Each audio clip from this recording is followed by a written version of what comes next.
take any call. Are you deaf?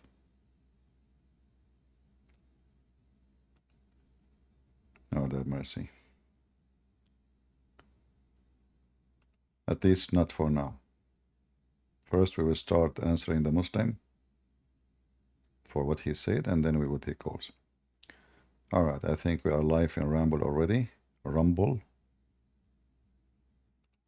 And maybe in a minute we will be able to go live in YouTube. Or we go.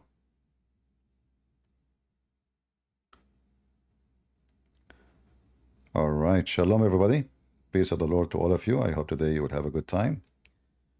And you know, we have many Abduls who do jihad by posting text messages. But I find them, but first of all, if this Abdul is listening, I challenge you to join us live. I challenge you, if you're there. So this Abdul, he posted, and actually in the previous video, and I did pin the message as you see in the screen.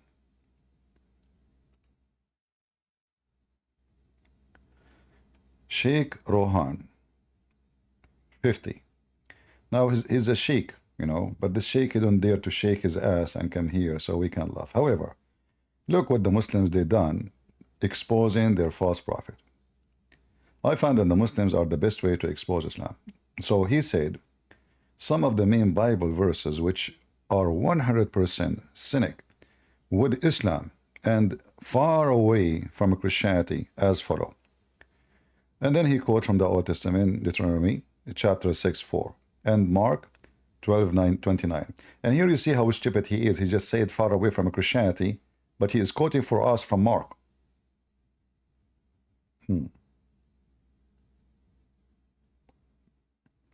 I don't know what Mohammedan they eat, but isn't it Mark is the very much the book of Christianity, you donkey? You know, I see Islam is the same as a whore. And everybody in town was riding her like a bike. And then this whore, she tried to make herself legitimate. So she wear hijab. But her ass is exposed. Her vagina have every disease in the world. And this is what the Muslims they try to do to make Islam look better. So now they are, you see, you will not see a Christian going after Islam says, oh, you know, we don't share anything with Islam. And I will prove it to you in a second. But because their God is a whore, their prophet is a whore, their book is the book of whore, and they are following a whore. So the whore, she tried to find honor. And now she attached herself to us. And then we say, no, no, no, no, we don't belong, we have nothing to do with you. Because it is a whore. You see, if you have any honorable thing, we will not say no. So it's us who reject you. It is you who beg us to accept you. And that is telling the whole story, who you are. But look what you just said. When a Muhammadan, he go to Deuteronomy 4, and he say, 6, sorry. Hear, O Israel, the Lord our God, the Lord is one. Here you see the stupidity of the Muhammad, and the word there is echad. Echad in the Bible does not mean one as individual. It's mean one as unity. So the man leave his family, his parents, and then he become echad with the women.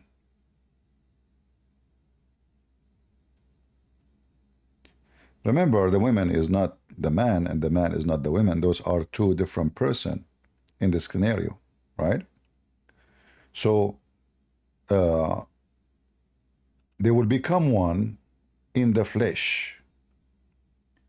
So how come you know what Echad is saying, but you do not know what Echad mean? So if we go to the Bible, we will see right away the following. And that will tell us what the word one here mean. In fact, the translation here is not very accurate, but anyway, it make the meaning. For this is ikhad of unity, not ikhad of one person. And there's a big difference between unity and one individual. So if we go in the Bible, and maybe we can use the Jewish Bible, like the Hebrew, you know. Let us see if we can find here in this website.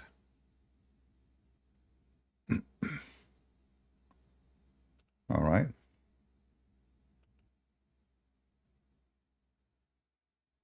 All right. That's better. This is the Jewish Bible, which means the Jewish Orthodox. Here you will notice it says the following. I hope the screen is coming clear to you. Therefore, the man, he will join the women, all right, and they shall live into like a person, one person, you know, and this person or this unity is called in the Bible there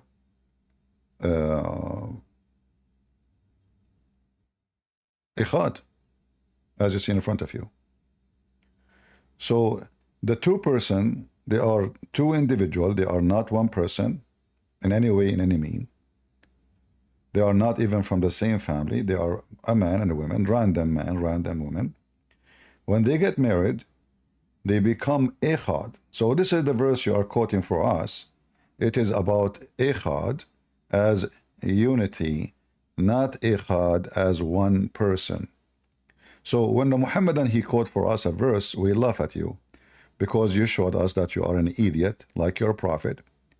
You copy paste, you do not know what are you talking about. In fact, you are exposing your prophet. For if you have a little intelligence, you should know that ikhad does not mean one person. You Muslim believe Allah is one person. Ikhad does not. In fact, the stupid Muhammad in the Quran, he quoted the Old Testament hoping he can solve the problem. So what he did in the chapter of Al-Ikhlas, he says Allah is Ahad. That is ikhad. And you can tell even that it's the same word. So قُلْ هُوَ اللَّهُ أَحَدٌ. Allah is ikhad. So the stupid Muhammad, instead of confirming that his God is one person, he used the word ikhad to prove to us that his God is not one, as a one person. All right?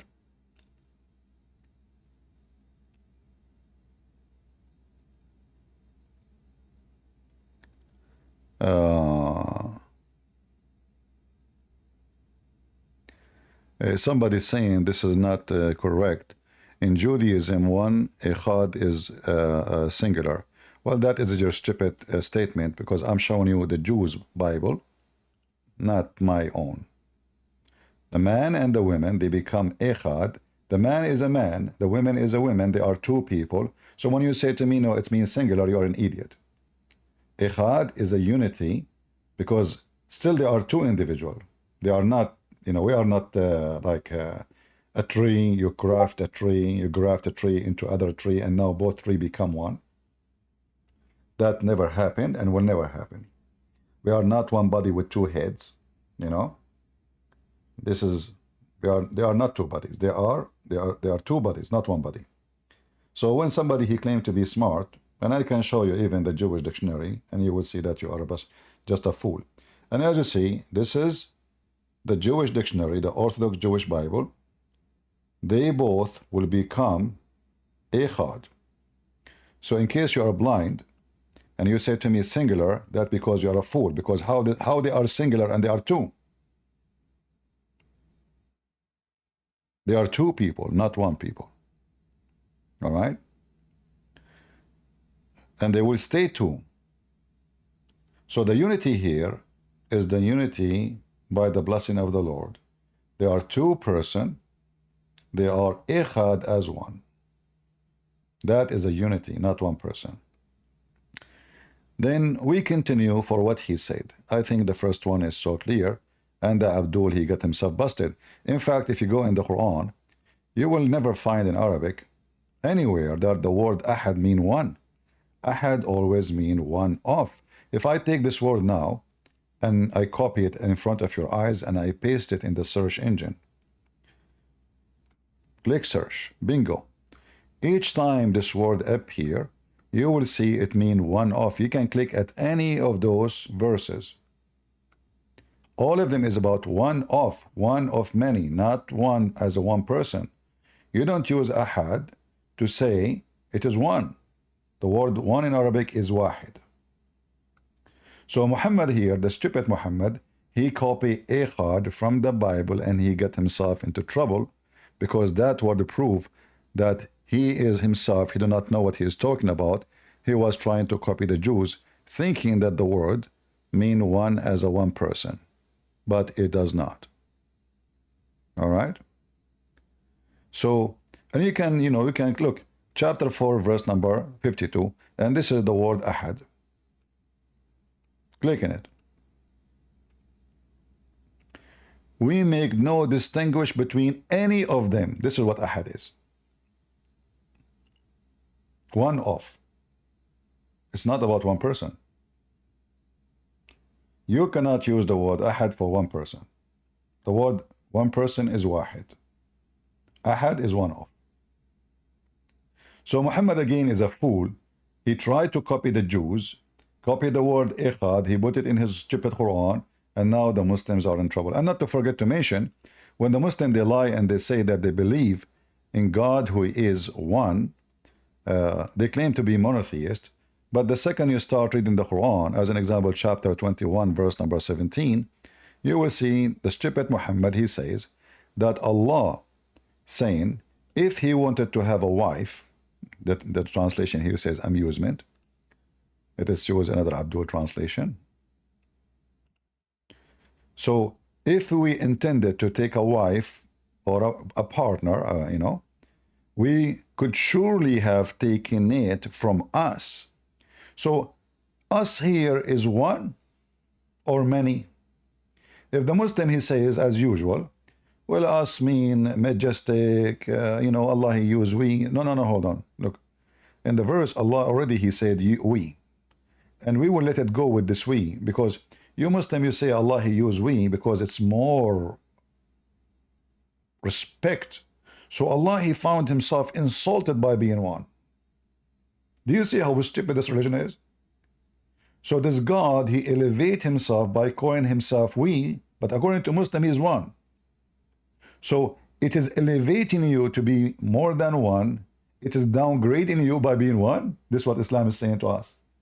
And this is showing you how stupid Allah, aka Muhammad. In one hand, he is saying to us, his God is one.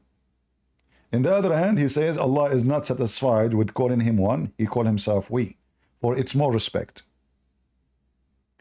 So if you want to respect me, follow what I say. Call me we. But then the drama will not stop here, because the same verse says we many times, as you see. We, as you see, the we, this is the God, Mr. We. And then he said, we will take it from us. And this one cannot be the same as we, because he is talking about taking other individual as a partner. Do you see the stupidity? So the God of the we, not kiwi, at least kiwi is delicious. The God of the we, he claimed that he want to take a partner from us.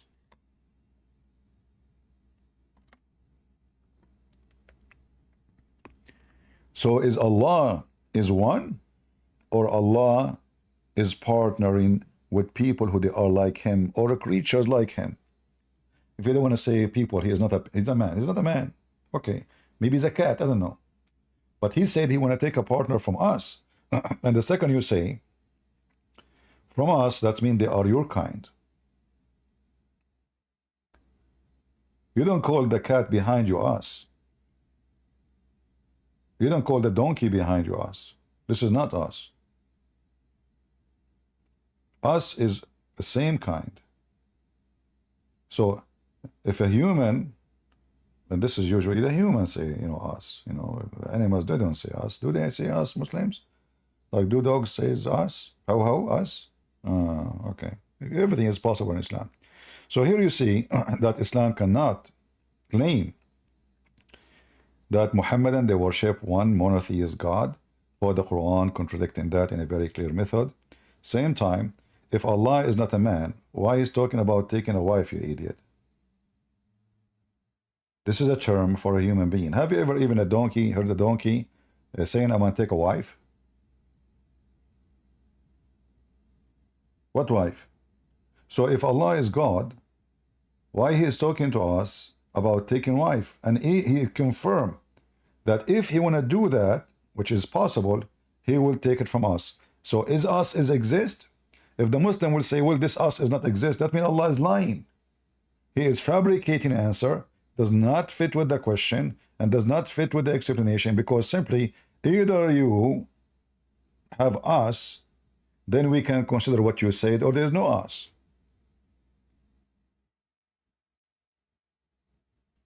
Plus, how Muhammad, he says, don't take partner with Allah, and Allah himself said, if I want to take a partner.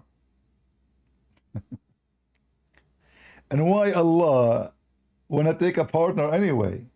Especially it's a female. Why he didn't say a male? You see, the Muslim, we ask them, is Allah he or she? They say he have no gender. Okay, so why you call him he? And if Allah have no gender, why he is talking about taking a wife so he can have a son? Why Allah did not say take a partner as a man? Why he chose a wife? So here you see the stupidity of this religion. They are so confused about their God. Do he have a penis or you don't have a penis? Do he have balls or you don't have balls? Is he a male or not? In another verse in the Quran, you will see the Muhammadan, aka Muhammad, claiming that Allah, speaking here, says, showing us the limitation of their God. Allah cannot have a son unless he's having sex. With who? And specifically with a female. So Allah must be a male. So what he's saying in the Quran, how can Allah have a son if he don't have a girlfriend? Why Allah, he keeps saying wife, wife, wife, if he is not even a male? Plus here, this verse is disaster, because the one who is questioning the ability of Allah is Allah. So how Allah can be God, and he is the originator of the heaven and the earth, yet he cannot have a children without having a wife? If the Muslim want to say to me, well, he is just saying if, what if? He is a question. He said, how can he? So in order for Allah to have a son, he need to have a wife. But this is an answer of a man, not an answer of a God. The God is nothing is impossible with God, the Bible says. How you claim to be the originator of the heaven and the earth, but you cannot originate a baby without a wife?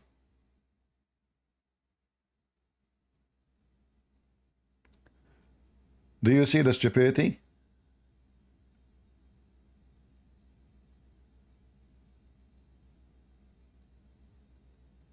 This is just a pure stupidity. Now we continue with the comment of this Abdul. We did not start the spanking yet, but the more is coming. The Abdul, he chose for us chapter John 14:15. And here, look, he said, 14:15, if you love me, you keep my commandment. Do I need even to show the chapter? We can show it. But look what you just did. When you say that this is an agreement with the Quran, well, the Quran says this is the commandment is not the commandment of Muhammad, the commandment of Allah. So Jesus must be God. Because commandment or commands come from God, not from the man. Don't you Muslim, you say Jesus is just a man, he's nobody? Did he say you keep the command of God, or he say you keep my commands? This is your quotation, and this is a translation you choose for us. But you are Abdul. I mean, the Chinese, they say, he left as a donkey, he never come back as a horse. And no way I'm expecting you to be a horse one day. So let us go to the Bible and see what John 14, the one you are quoting for us here, is saying. So people would die laughing at your stupidity. All right. So this is John 14. You know what? I'm going to play the audio so we can hear it. Better reading, because my English is not that good. You know, I think professional reading it is better than me. John 14. Let not your heart be troubled. Ye believe in God, believe also in me. In my Father's house are many mansions. If it were not so, I would have told you. I go to prepare place for you. And if I go and prepare place for you, I will come again, and receive you unto myself, that where I am, there ye may be also. And whither I go, ye know, and the way ye know. Thomas saith unto him, Lord, we know not whither thou goest, and how can we know the way? Jesus saith unto him, I am the way, the truth, and the life. No man cometh unto the Father, but by me. So look what the Abdul did. He decided to quote for us a verse from John 14, and this is his choice. Remember carefully. He said that John 14:15 agreed with the Quran. So Jesus is the command, or the command of Jesus is what Christians should do, not the command of Muhammad, not the command of a false prophet, a pedophile, a child molester, a sex offender, a guy who go after his own son wife and he do boom boom to her in her house when the husband is not there. Because if you want to keep the command of Jesus, well, you shall not take the women of somebody else. You shall not kill. You shall not lie. You shall not cheat. You shall not steal. You shall not even break a branch of a tree, which means unjustly. You're a prophet. He failed to do any of the command of Jesus. Jesus says it's better for you to put a milestone in your neck before you hurt the little ones. And your prophet, he was specialized in hurting the little ones. Pervert. So going back to the Bible here, you will see Jesus saying, I am the way, the truth, the life. All right. If we go and do a little search,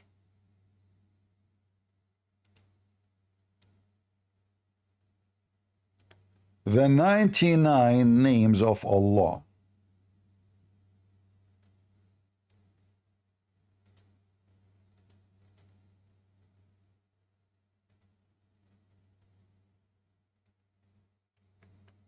All right. Just to show you how stupid Muhammad is. Muhammad, he claimed that his God is the Messiah. How we know?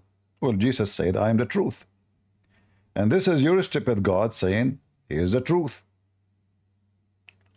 The truth is one of the descriptions of God. In the same time, it's a fact, not just a description. Which means it's description of a state of a truthful God. He is the truth. Nothing else is true beside him. So you're a stupid God, and the Muslim, they say to us, well, Jesus says I'm God. Can Muhammad call himself the truth? No. Can any Muslim, any prophet call himself the truth? No. So why Jesus says, I am the truth and I am the life?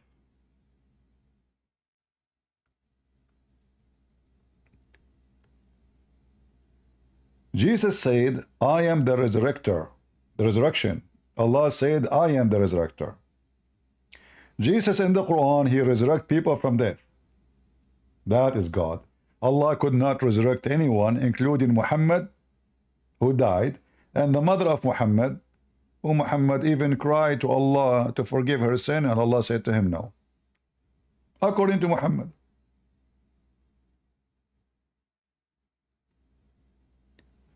So a Muhammadan, when they try to say that we have similarity, you are talking about you stealing from us, not the opposite.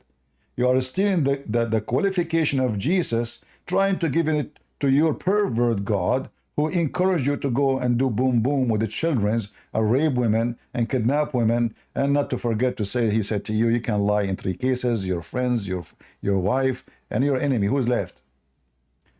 And not to forget that Muhammad has 0 ethic, as we will go and read in all the things in the front of us. So going back to the verses we are reading, John 14, Jesus, he announced, I am the truth. And you see here Thomas, he said to him, Lord, the Lord here is God. Hey, Lord. You see, it's capital letter. Lord, we do not know, like, where you want to go. And so Thomas did not understand, is it like a location we will go to? Is that like a direction? Is it like a city? So Jesus said to them, I am the way, the truth, and the life, and no man can come to the Father but by me, not by Muhammad. This is confirmed that there is no one can go to heaven except by following Jesus only. So again, you got your filthy prophet busted. He is a fraud for Jesus. And remember, this is your choice. It is you who said to us, let us go there. But the Muslims are like a kangaroo.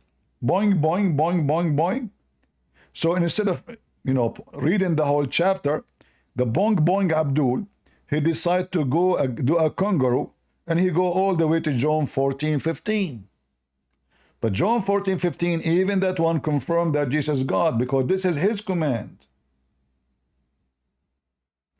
The command of Jesus is what you obey, not the command of Allah and not the command of Muhammad.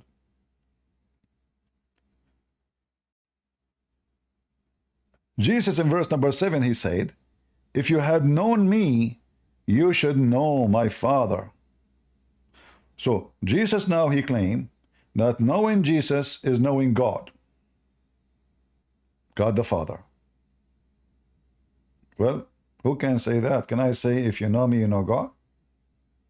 You don't know. Who am I?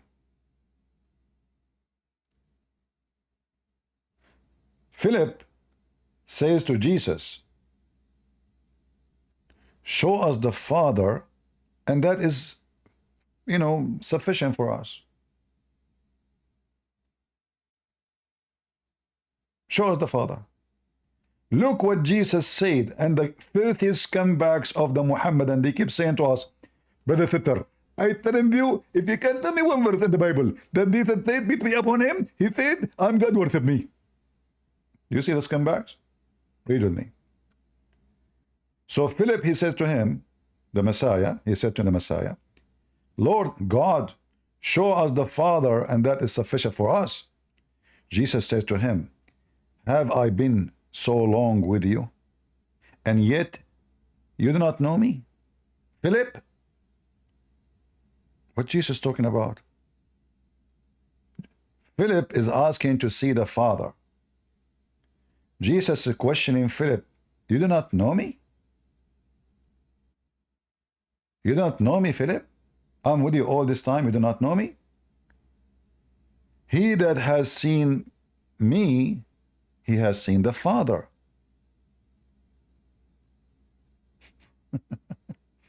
Let us play the audio.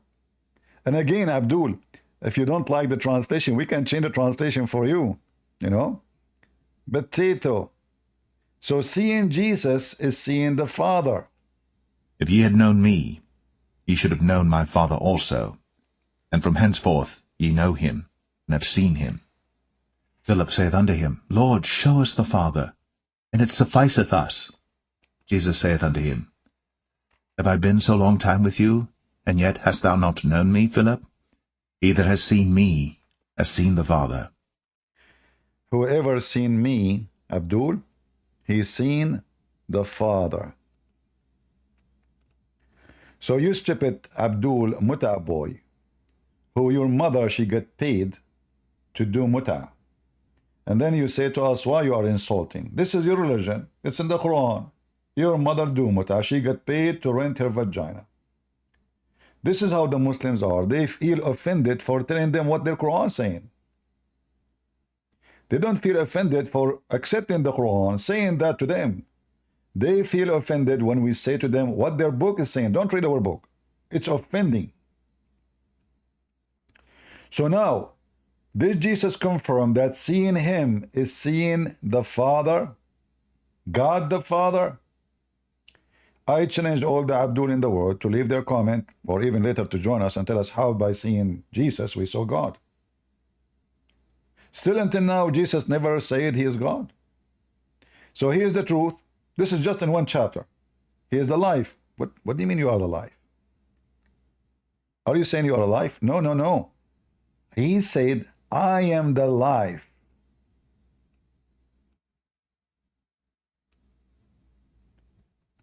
Do you see it, people? Can Muhammad say, I am the life? Can I say I'm the life? Can the angels say I'm the life? They are not the life.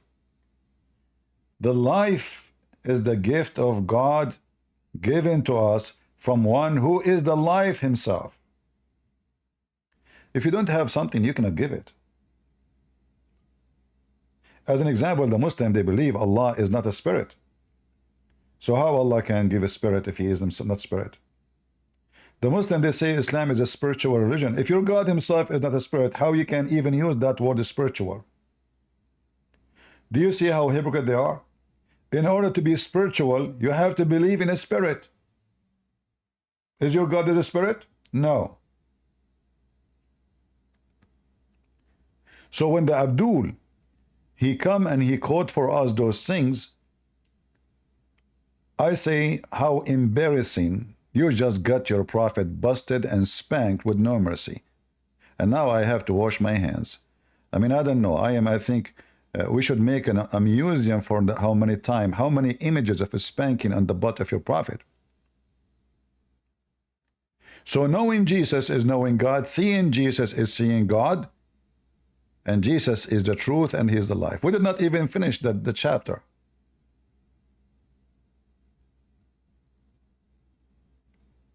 For what is coming is a big disaster for the filthy Muhammad and his claim about Jesus. Let us continue listening and reading. And how sayest thou then, Show us the Father? Believest thou not that I am in the Father, and the Father in me? The words that I speak unto you I speak not of myself, but the Father that dwelleth in me, he doeth the works. Hold on. Did Jesus claim that God dwelling in him? Did Jesus just say that?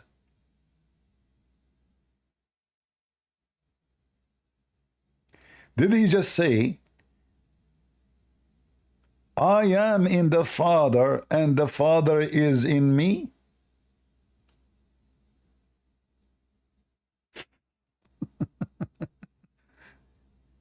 And the scumbags of Muhammad, they want to quote for us John. To prove what? To prove, and imagine he is the one who chose the chapter. This is not my choice. The Abdul, who called himself Sheikh, Sheikh your booty. His name is Sheikh Rohan. He is the one who chose in this verse. He is the one who chose in that chapter. But look how this chapter not only defeat Muhammad and make him rotten in his grave, it make every Muslim defeated, for all what you hear about Jesus never claimed to be God is a big fat lie, for every page in the Bible is saying so. Can I say God is in me?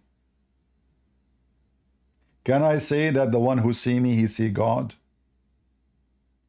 Can I say I am the truth? Can I say I am the life? All those If you say them and you are a Muslim, the Muslim will kill you. Why? They will say you did blasphemy against God. So do you see how hypocrite the Muhammadan? And we did not even finish reading the chapter.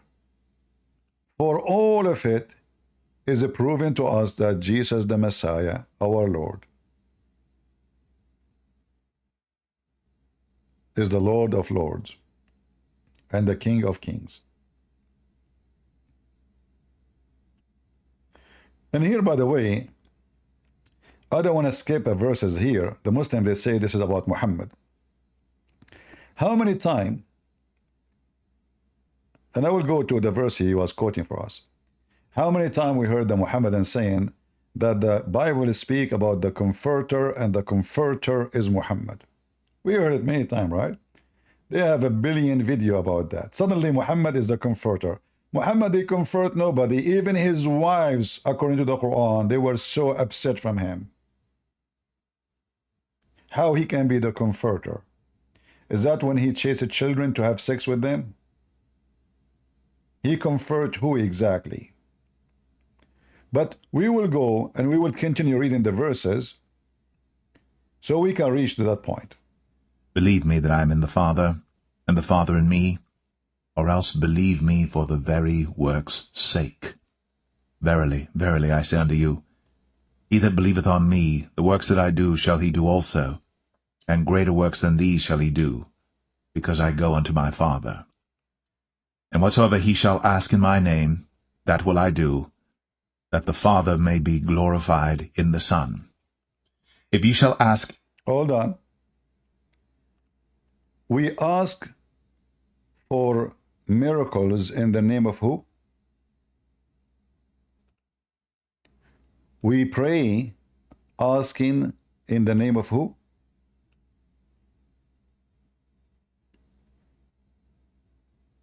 Who is the person we will ask in his name? Shall we say in the name of Isaiah, God help me? Who is Isaiah? Oh, a great prophet, but cannot say that. Can we say in the name of Abraham? Can we say any name? Jesus confirmed that in my name, miracles can be done.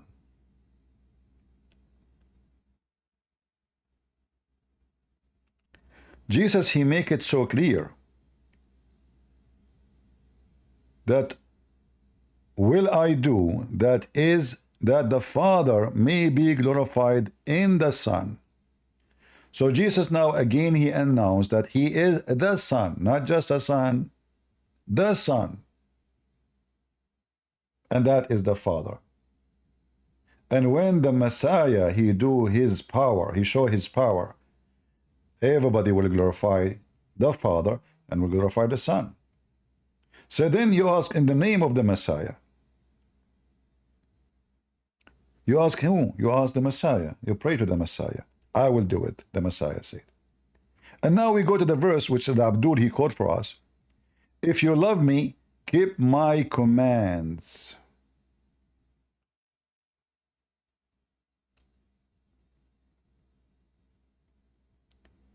Muhammadan, did your prophet give the commands of Jesus?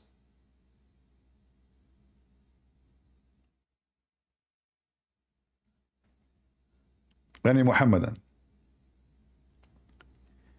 Did Muhammad keep any, at least one single command of Jesus? Never. What about the 10 Commandments? Not a single one. In fact, we cannot find the 10 Commandments in the Quran. I mean, how the 10 Commandments is so important, and even the Quran, just to show you how stupid the Quran. According to Muhammad,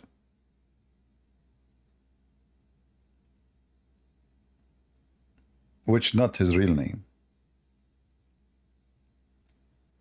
Allah did not write the 10 Commandments. He wrote the whole Torah.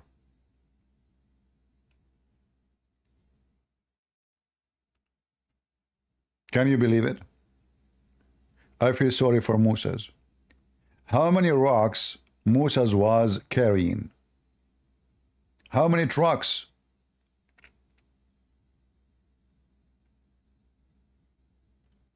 He wrote the whole Torah for him, and then after he wrote the whole Torah, the Torah is gone. The Quran never been written by the hand of Allah, and the Muslim, they claim it's preserved.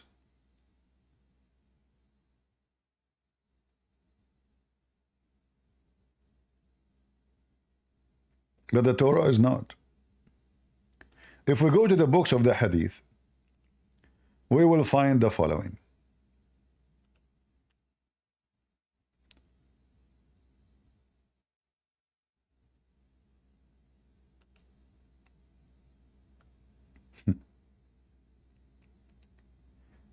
According to this story, which is very funny story exposing the butt of Muhammad when he was doing a Pride Day. Abu Hurairah reported that the Messenger of Allah saying, there was an argument between Adam and Moses. And here you see that Muhammad is a delusional man and so stupid. How in the world Adam and Moses they are meeting? Isn't it your Muslim says in the Quran that all messengers of Allah they die before Muhammad? So was Moses born when Adam was alive? How in the world this conversation happened? Unless Muhammad is a false, fake liar. Either this conversation is true or it's false. And we know it's false. And you Muslim, you know it's false. Moses says to Adam, you are our father. You did us harm and caused us to go out of paradise. Look what Adam said to him. You are Moses. Allah selected you, between two brackets, for direct conversation with you. Allah never spoke in direct to anybody, according to Islam. He didn't speak to Muhammad. He speak to Moses. He speak to Jesus. And wrote with his hands the Torah for you.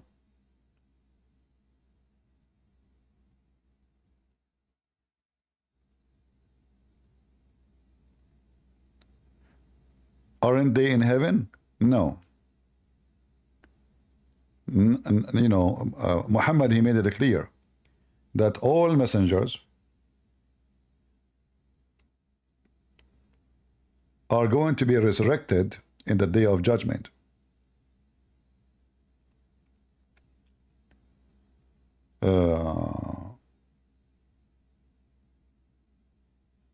In fact, Muhammad, he claimed that he is the first one who will be resurrected in the day of judgment. But even that hadith, if you read it, you will see how stupid it is. Let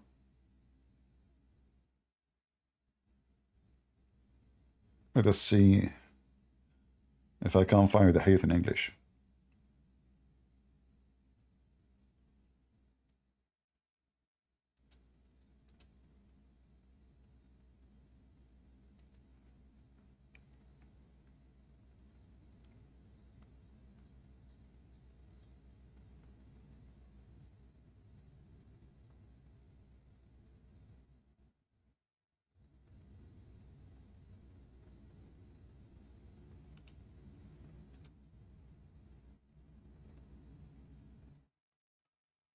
I have the hadith in front of me actually, but I'm just trying to find the part where it is. We can find it in English, so we can read it together.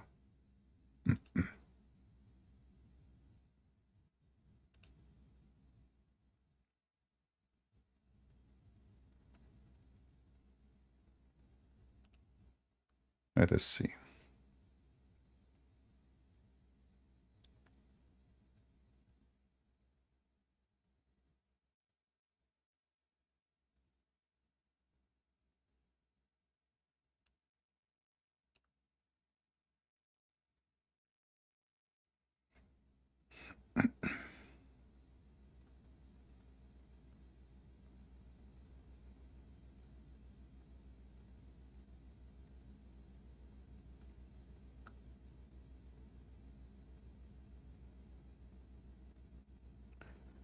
All right, I find many hadith actually, but I don't see anyone we can read in English. Let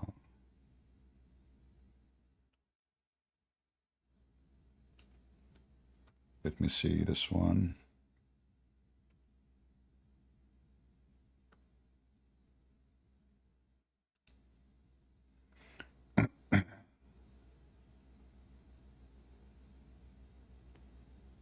All right.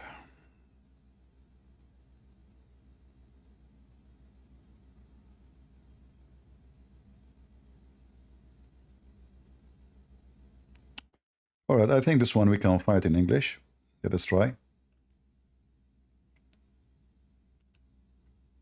And by the way, the hadith here before we change, you will see that this is hadith proving that Musa never was a Muslim because he believed in original sin. As you see, Moses, take a note. This hadith prove everything Muslim they lie about saying Moses was a Muslim. Because as you see, Moses believed in original sin. He is blaming Adam for being out of heaven. Muhammad, he agreed with Adam versus Moses.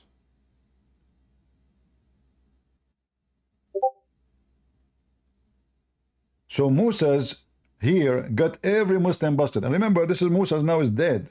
So Moses now supposedly is talking where? In heaven? So all the life of Moses, he's a prophet of God. He gave him the Torah. He wrote it by his hand. Yet he don't understand that he should not say that. So how is a Muslim? And then if we go and search for the hadith about Muhammad will be the first to be resurrected, which is proving again that he is so stupid and so dummy. Look what the hadith says. Who of you can tell me what's wrong with this hadith? You can see it in the screen. Who noticed something very stupid in this hadith?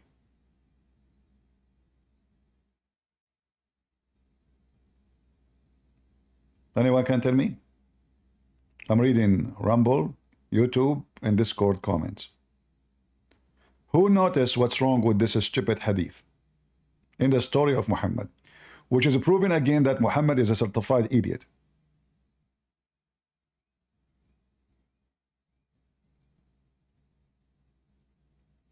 I don't see the text moving too much in Rumble. People are sleepy maybe.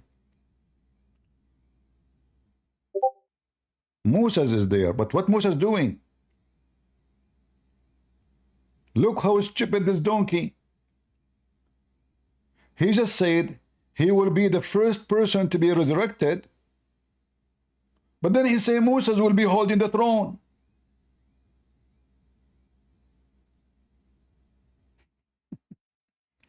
That means Moses is not, okay. Who is the first one to be resurrected? Muhammad. So Muhammad now, he opened his eyes, he see Moses holding the throne. So you stupid idiot, how you are the first one who will be resurrected,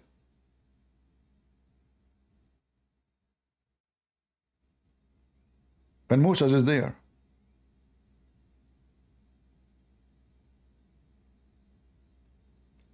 And then the Muslims, they try to fix it. They try to fix the stupidity. So they try to justify it. So they say, maybe the prophet, he said this before he knew that Moses will be before him. Well, he just said, I mean, all the Quran says all the prophets are dead. قَدْ خَلَتْ مِنْ قَبْلِهُ الرُّسُلُ.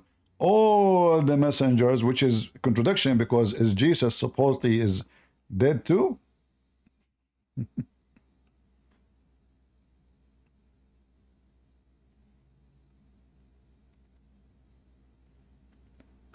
Chapter 3, verse 144 confirm that all the prophet of God, they died. You see here, they add the word many, a big fat lie. There's no many there. Indeed, the messengers of Allah, all of them, they died before Muhammad. All of them.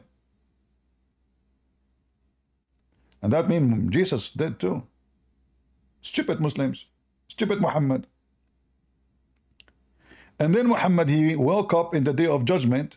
He's resurrected, the first one to be resurrected. And Moses is the first one to see.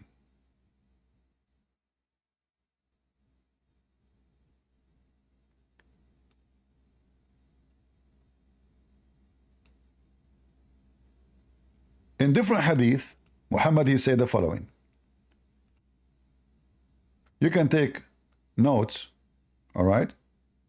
Anytime you see something, you like, you don't know how to find it, freeze the video, take a screenshot. You can use Google search, Google Lens, and you can search it. And you can copy like a sentence or whatever, and Prophet Google, police be upon him, will find you the reference. Look what Muhammad he said. I will be the first one who the earth will go open in the day of resurrection, and he will come from the ground.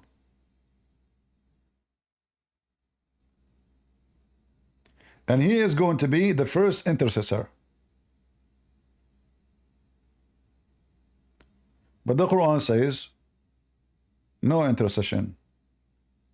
In the day of resurrection, there is no intercession. Another proof that Muhammad is a fraud.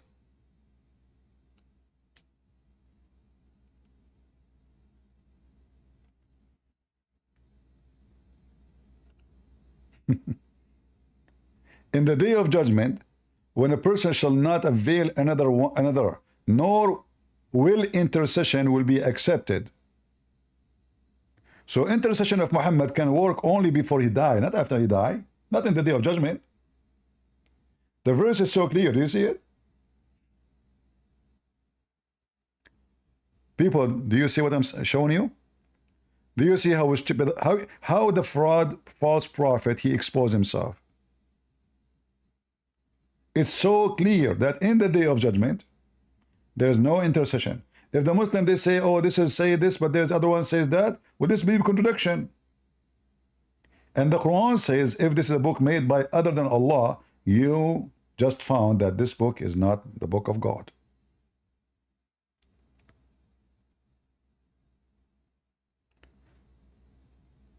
So, going back to the Abdul, if you love me, you keep my commands. So Jesus' command is the way for salvation, not the command of your prophet. What, to give you an example of the command of Muhammad.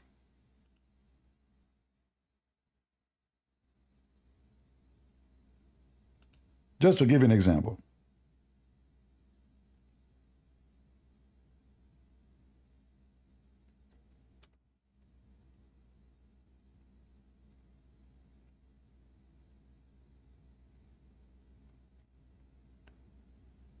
A man should not be questioned for why he did beat his wife. Do you see it? A man shall not be questioned why he is beating his wife. That is the command of Muhammad, the devil. Is that what Jesus said?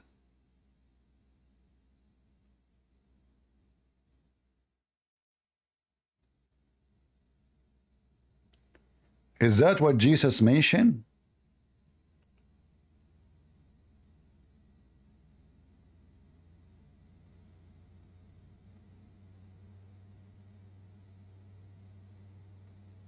Do you see how filthy Muhammad is?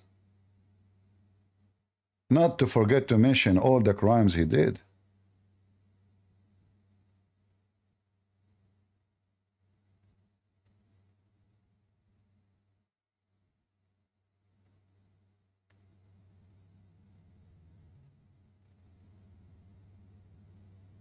Very, very stupid garbage cult.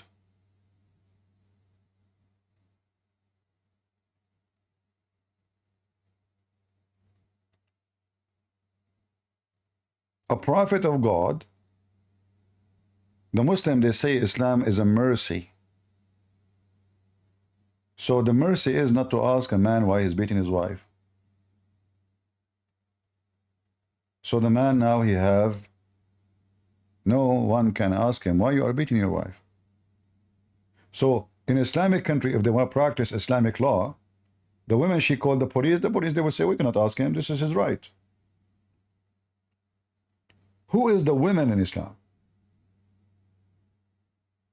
You know what? If you beat an animal in America, you will go and serve for a long time in jail. If you beat a dog in America, you will go and serve long time in jail and people will look so down at you. Dog.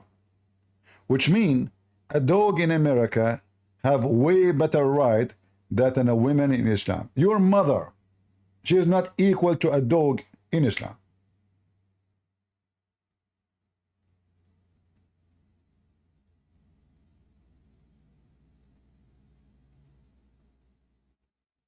That is the command of the devil. Any one of you would like to see and enjoy his mother being beaten by his father? I know some men, they will do that. But be honest. How much you like it. How you feel. If you don't like that to be done to your mother, why in the world you want to do that to your wife who is going to be the mother of your children? So you will hate your dad? So you will be disgusted by your dad behavior? What kind of a dad he is beating his wife? If I beat my wife, is that going to make my life better and my wife better woman? Or she would hate me? And most likely she would cheat. She will find someone who is nice and kind. Anyone who play with her mind, she said, look what husband is doing to you. Is that what you want? Obviously, Islam does not consider women as a human being. And that is additional proof that Islam is satanic. In fact, Muhammad, he claimed that women are Satan. And the irony is that women are Satan, but the majority of the population of heaven is women. Isn't it Muhammad, he promised you 72 women for each Muslim? So how Allah and why Allah inviting 72 Satan for every Muslim to be in heaven?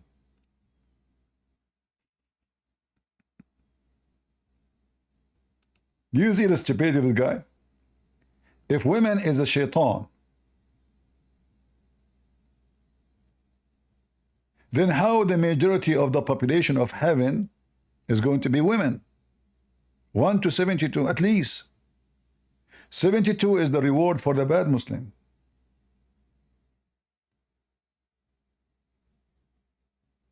Muhammad is a very evil man. A woman devil.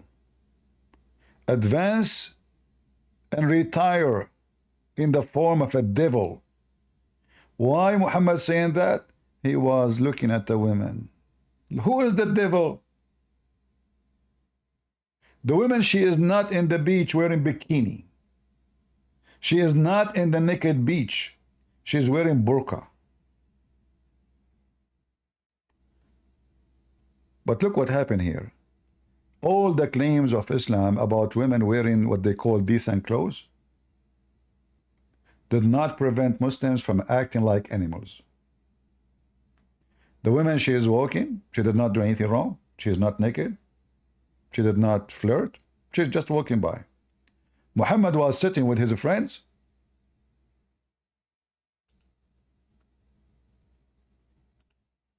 The women walk by.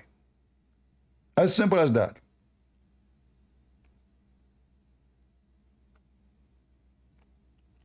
And here you see that Muhammad is a filthy scumbag. He just said women are the devil. Then he go to his wife who is doing leather tanning and he do boom boom to her. He forced her into sex. In case you do not know what leather tanning is, she is boiling water, they mix it with color and etc. to tan the leather. A lot of work. Very, very, very difficult job.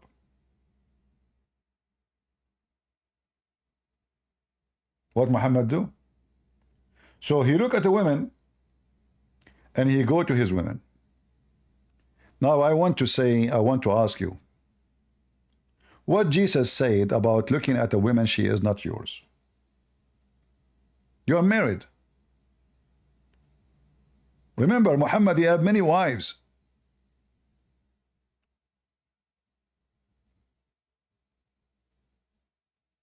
Muslim, do you know?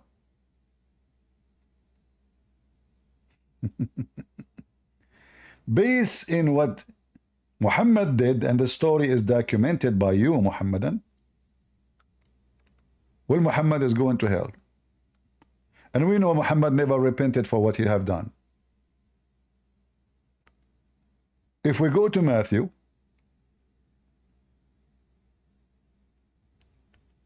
you will see Jesus saying,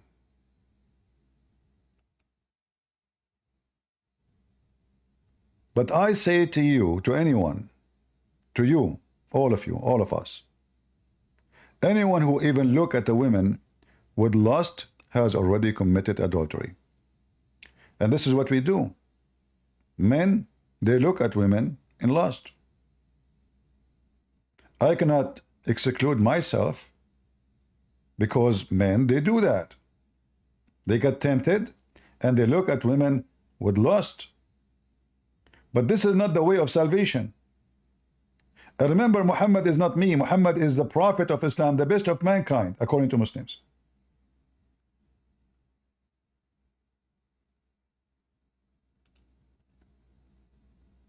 But we notice that all Muhammad life is about living the life of a lost man. In fact, he is advising his friends, his followers, you look at the women and you go to your wife. Which means you can look at the women with lust.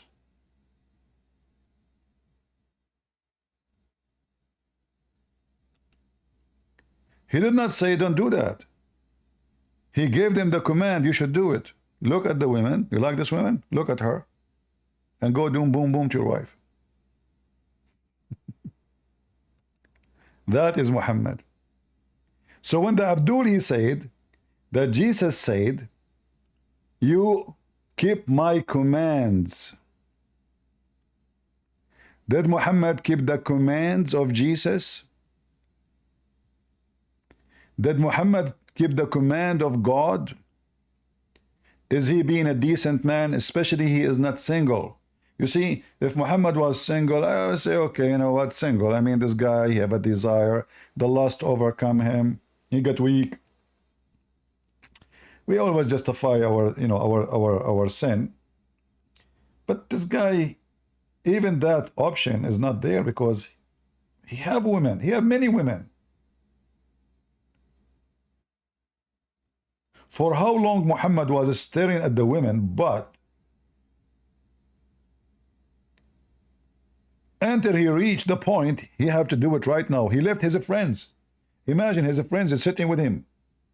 He left his friends. He went inside the house. The friends are outside. He went inside. He forced his wife into sex. And he came back and he said to them, he wanted to explain. The women advance and retire in the shape of a devil. So one of you see a woman. You see, shouldn't you say to them, don't look at women? Instead, he accused the women that she is guilty, when the women, she did nothing. She just walked by.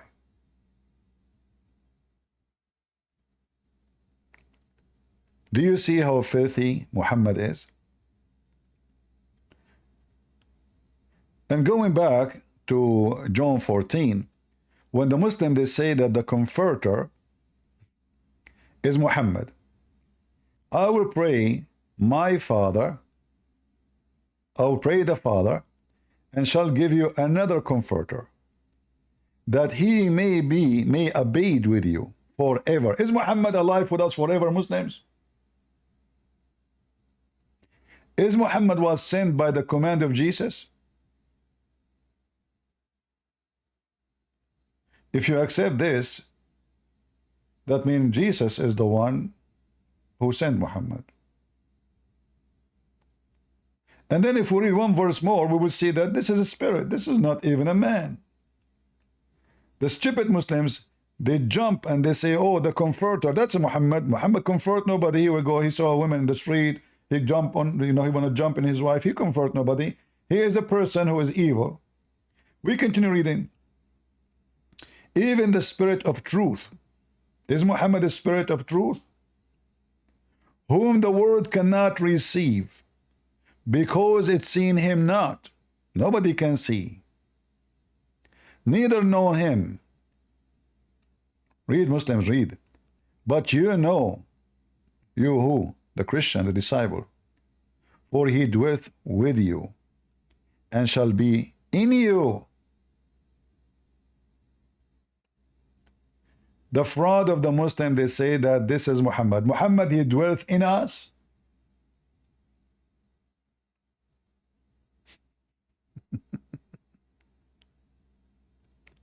Then we continue. I will not leave you comfortless. I will come to you. Who is talking? Jesus.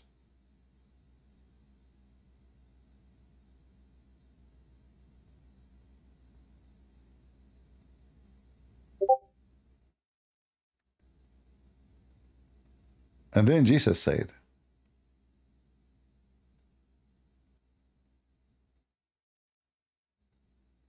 at that day ye shall know that I am in my Father, and ye in me, and I in you. And that is confirming the Trinity. Remember, the Messiah, he just said, I will send the Comforter. Who is the Comforter? Is the Spirit, the Holy Spirit. All right. Jesus says, I in the Father and the Father in me. Jesus said the Spirit will be all the time with you. The Spirit will be in you. I will be, the Father is in me, I am in the Father, and I will be in you. That is the Trinity. And then they say to us, where you get the Trinity from? He has my commandment and keep them. He is that who loved me. And that he loved me, he shall be loved of my Father. And I will love him, and I will manifest myself to him.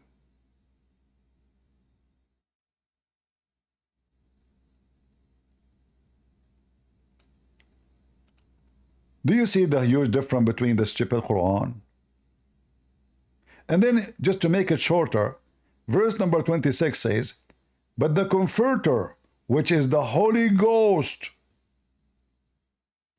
whom the Father will send in my name.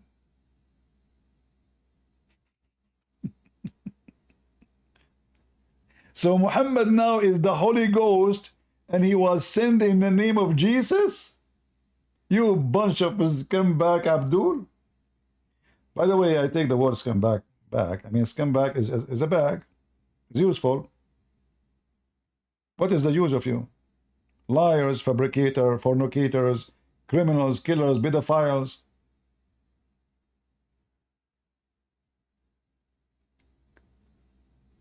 We continue with what he said. Matthew 5:17-20. I find it astonishing, the stupidity of the Muslims. Let us go to Matthew 5, shall we? And now the Muhammadan, they will regret. They will say to the Abdul, brother, why you are choosing Matthew 5, brother? Why you choose? What are you doing?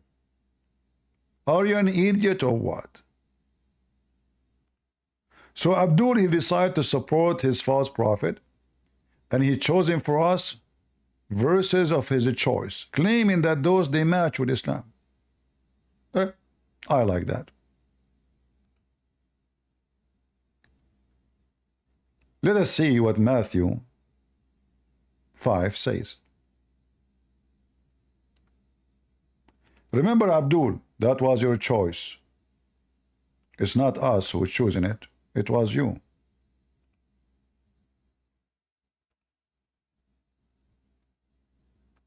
Potato. Matthew 5. And seeing the multitudes, he went up into a mountain, and when he was set, his disciples came unto him. And he opened his mouth, and taught them, saying, Blessed are the poor in spirit, for theirs is the kingdom of heaven. Blessed are they that mourn, for they shall be comforted. Blessed are the meek, for they shall inherit the earth. Blessed are they which do hunger and thirst after righteousness, for they shall be filled. Blessed are the merciful, for they shall obtain mercy.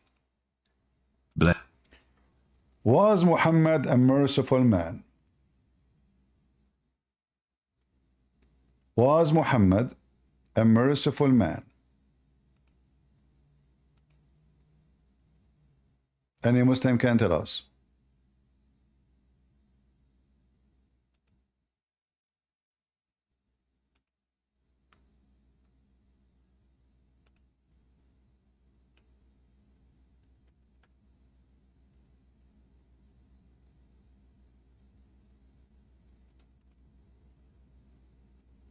Let us see some of the mercy of the faithful Muhammad.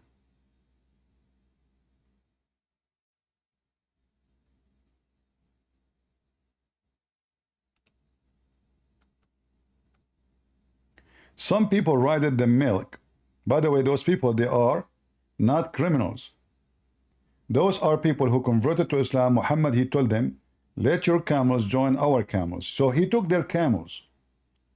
They don't want to believe in Islam no more. So they decided to go and take their camels. The Abdul, who worked for Muhammad, the terrorist, he refused to give them their camels. So they killed him and took their camels.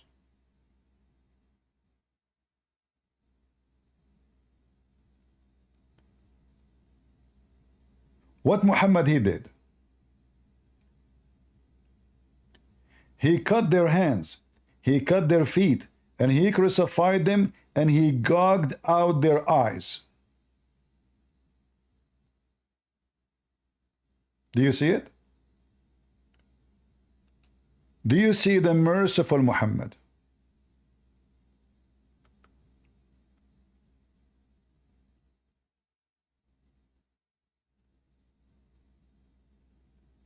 As you see, the story here is showing us different story. Those people, they came and they accepted Islam.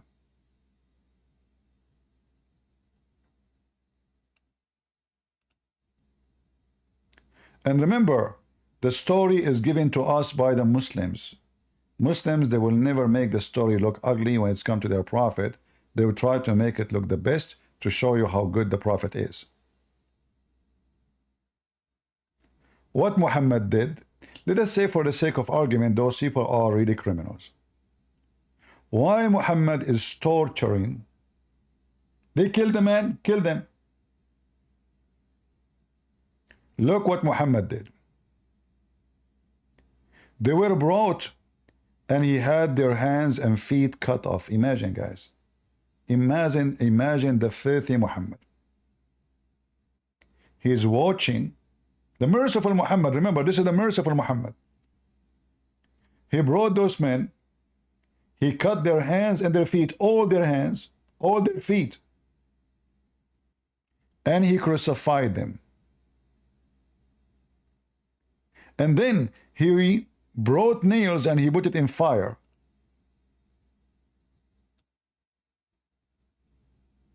And he driven the nails into their eyes.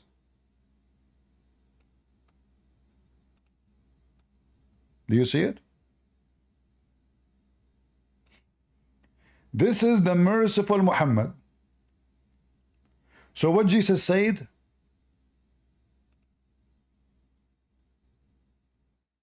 Blessed are the merciful. Is Muhammad blessed? You're right.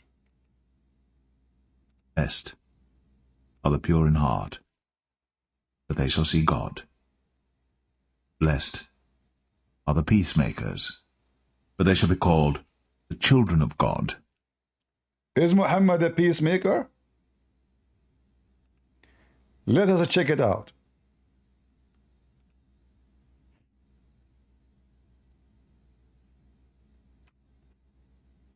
Muhammad claimed, as in chapter 9 verse 29 and many other verses, actually the whole chapter 9 says Bara'ah, which means I wash my hands from any agreement, I will kill you all.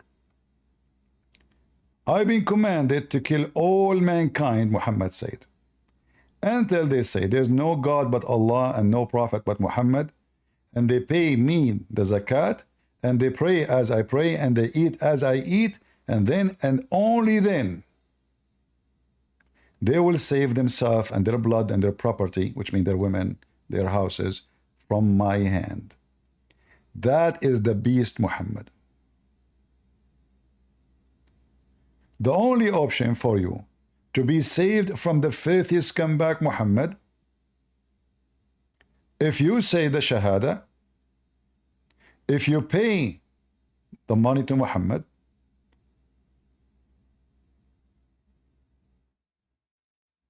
if you pray as he pray, if you do as he say, if you eat as he eat, and then and only then, your blood, your property, granted protection from the filthy Muhammad. Do you see it? This is Muhammad. And by the way, the translation have nothing to do with the Arabic ones. The Arabic says something different. The translation says something different.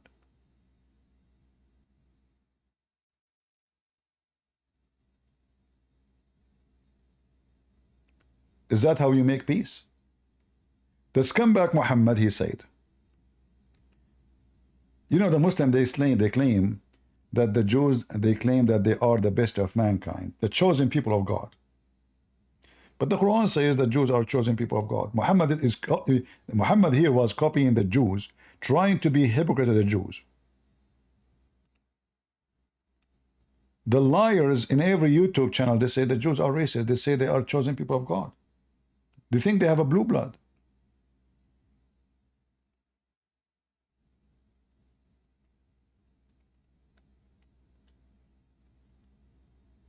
Every single verse in the Quran says, Israel, you are the best of mankind.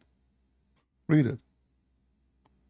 O children of Israel, remember my favor which I bestowed upon you, and that I preferred you to al-alameen, which means all mankind and even genie. Do you see it? The Muslim, they add two brackets, says, for your time period. What the heck? The Quran says so? Where it says that? Do you see how they add things to fix it? So the Quran, you change the translator, you will find the translation doesn't say that. Anyway, you do not need the translation, by the way. You can do this if you have a software. You can install it as those blogs in your browser, and you can translate. You do not need those brackets. You will see none of that. It says, and I favor you over all the world. Do you see it? There's no for period of time. There's no potato, no to. What do you mean period of time? So this is what the Quran is saying. Then Muhammad, because he is full of hatred, he claimed that the best of mankind, because Islam is a KKK, white supremacist, garbage cult.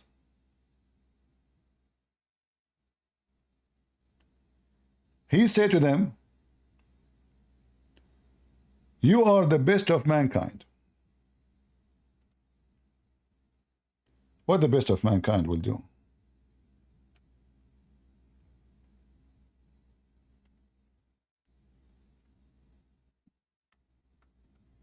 Read with me. Who is the white supremacist? The Jews or the Muslims? You are the best people ever raised for the benefit of mankind. This is Quran now, chapter 3, verse 110. The best for mankind are those who bring them with the chain around their necks until they embrace Islam. Do you see it? Do you understand those stupid liberals, what the Muslims they are dreaming to accomplish? Bring you with the chain around your neck like a dog and force you to convert to Islam. And by doing that, they are saving you from going to hell. Are we lying? Or we are showing you their website, their reference? So when this Abdul, he claimed that this is in match with Islam. And Jesus said, don't think that I have came to abolish the law.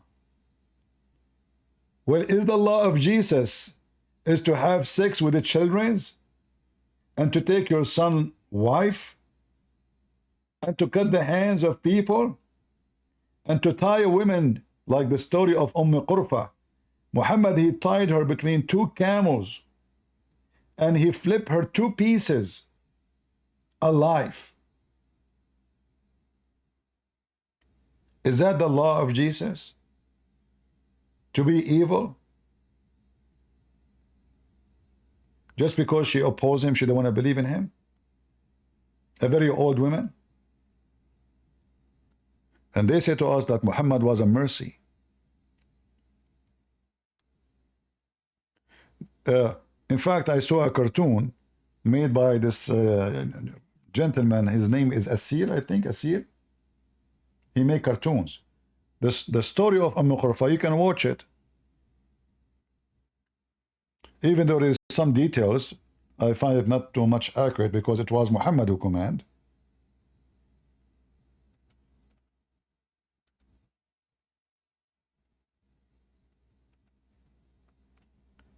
But anyway, he is just, you know, using what the reference he found.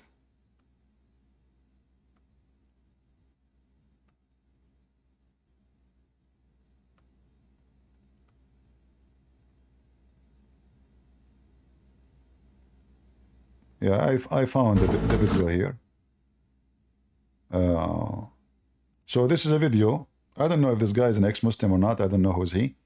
But he make a very good videos to expose Muhammad garbage.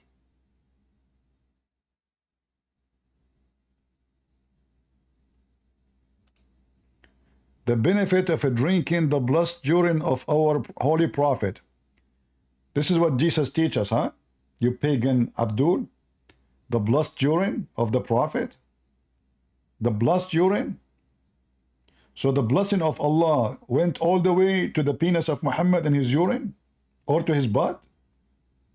What a bunch of pagan man worshippers. And the funny is, they say to us, we worship a man, but they worship urine.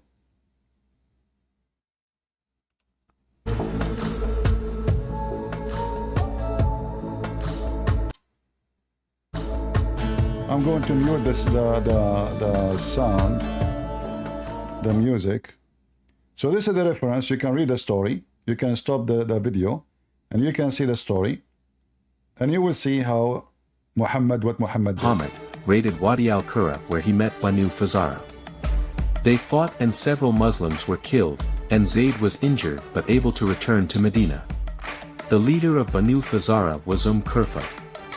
Her real name was Fatima bint Rabia. Qurfa was a very old lady and was well respected by other tribe leaders. She had 12 sons and a beautiful daughter. To make the story short, Muhammad, he ripped this woman two pieces by tying her body into two camels, and he raped her daughter. This is what they did to the women. This is the filthy scumbag, merciful Muhammad. What he did? He brought this woman, he tied her up into two camels, and he did beat the camels to go in two different directions, and he ripped her apart. If you remember, there's a video made by ISIS. They tied up a man between two tanks, and they ripped him to pieces, following the steps of the filthy Muhammad.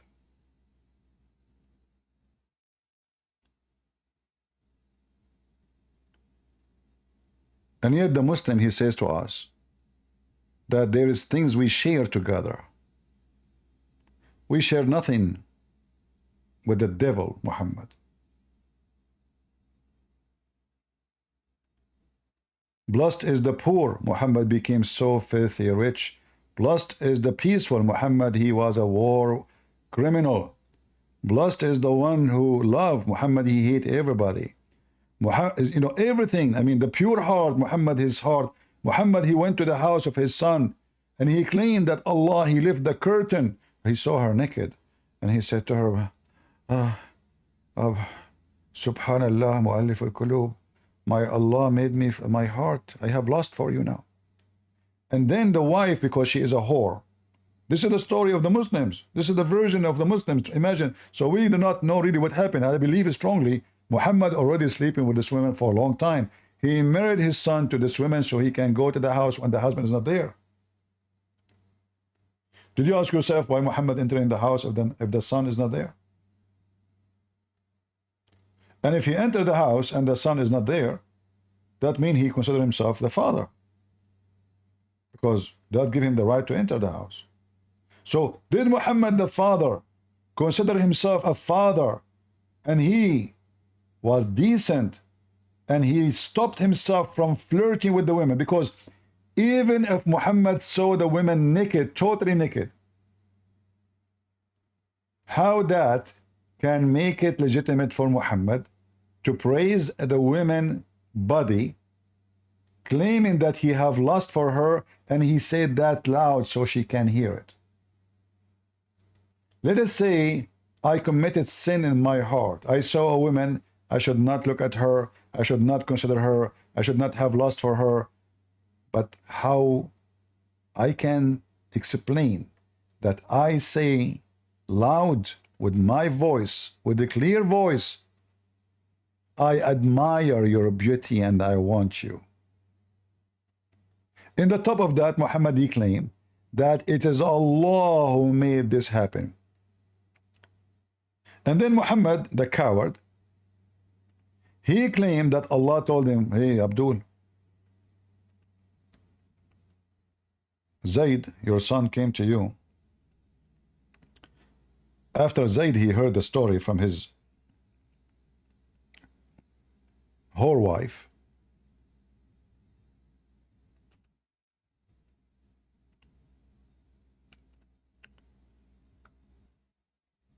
He came to Muhammad and he told Muhammad, you know, the wife told him, or he knew now, he knew his wife is doing boom boom with his father. And by the way, Zayd is not his son from real. Muhammad, he cannot have kids.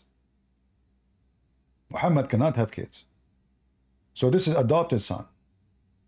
And here you see, Muslims, they say Muhammad is trustworthy. Muhammad, he announced that Zayd is from me and I am from Zayd. That's it. I am his father. And then Muhammad, he go to the house of the wife of Zayd and he want to boom boom her. And he did. And then Zayd, when he heard his wife, obviously she is a whore. You see, the wife should be upset, should cook his father, kick him out of the house. Shame on you, what are you doing? You flirt with me, I am the wife of your son? You flirt with me and I am married? But the wife, obviously, she's a whore.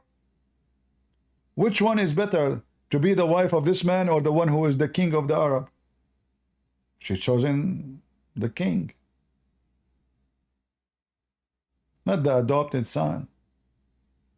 So Zayd right away, in the interpretation of the story, it says, فَفَطِنَ Zayd. Fatina in Arabic mean, he got it. He what? He got it. He got what? Zayd, he got it that his father, his filthy father, is having sex with his filthy wife.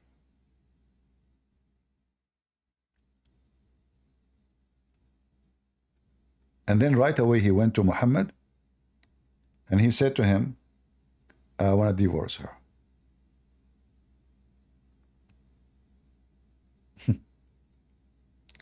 And then Muhammad, as you see in the screen, because he is a full-time hypocrite, coward, liar, cheater. He just came from the house of the wife of the man, doing boom boom to her.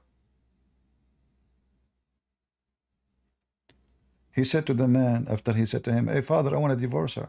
Muhammad said, no, no, keep her, man. Keep her, keep her. What? And then Allah, which is Muhammad, he said to him, hey Muhammad, what are you doing? Why you told the man, keep your wife? Isn't Allah told you should take her, boom, boom, boom her? Huh? Why? Why you're doing that? Have you ever heard of a God encouraging a prophet to take his own son's wife? And have you ever heard of a prophet? He just lied to his son. He just flirted with the wife. He told her he want to boom, boom her. And then when the husband came, because now he figured out what's going on, he said to him, keep your wife, keep your wife. And then Allah, right away, he sent a message to Muhammad, say to him, why? And look, by the way, all of this is false. The translation is all false information. Free the slave, etc. Doesn't say that in the Quran. All of this is addition. Change the translator. Potato Muslims. Every Muslim is a potato until he proved the opposite.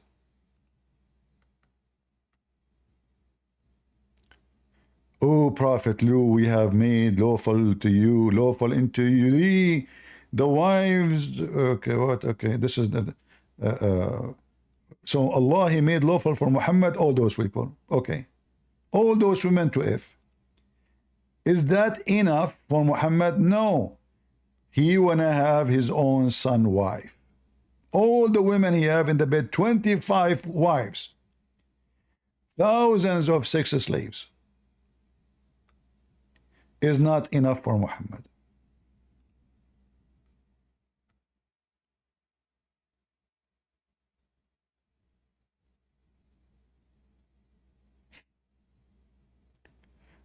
And the Muhammadan, they want to say to us that we share, there's 100% verses in the Bible in total agreement with the Quran.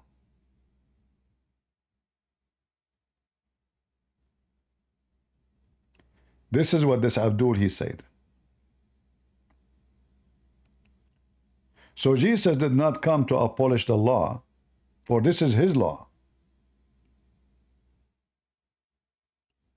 And look how stupid this Abdul.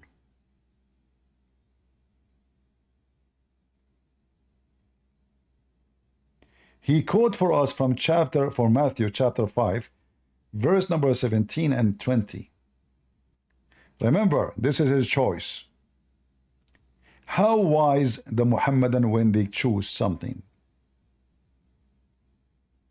Let us go to 15 and 16 and 17. You are the light of the world.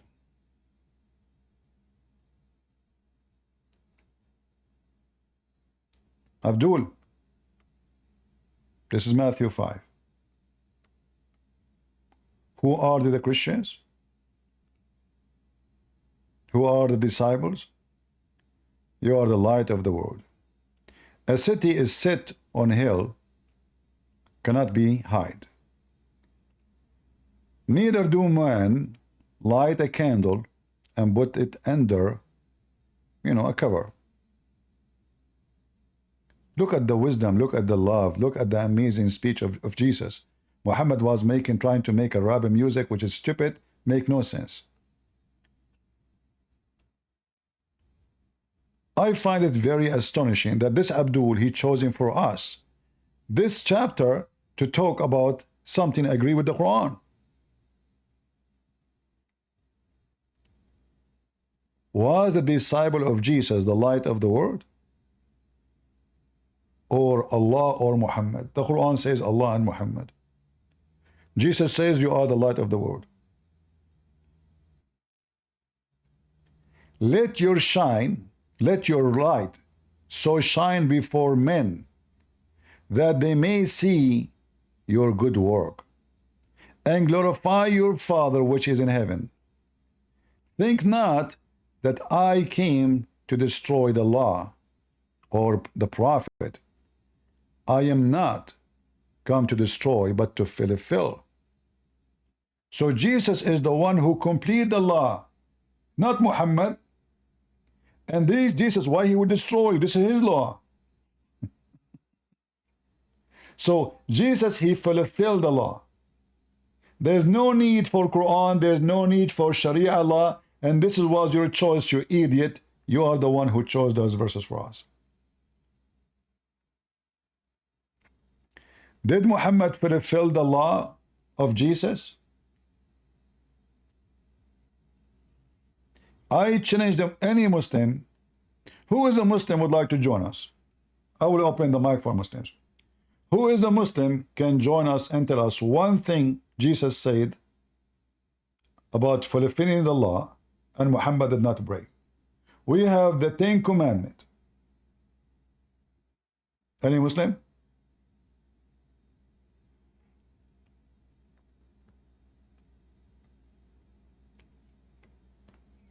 Any Muslim?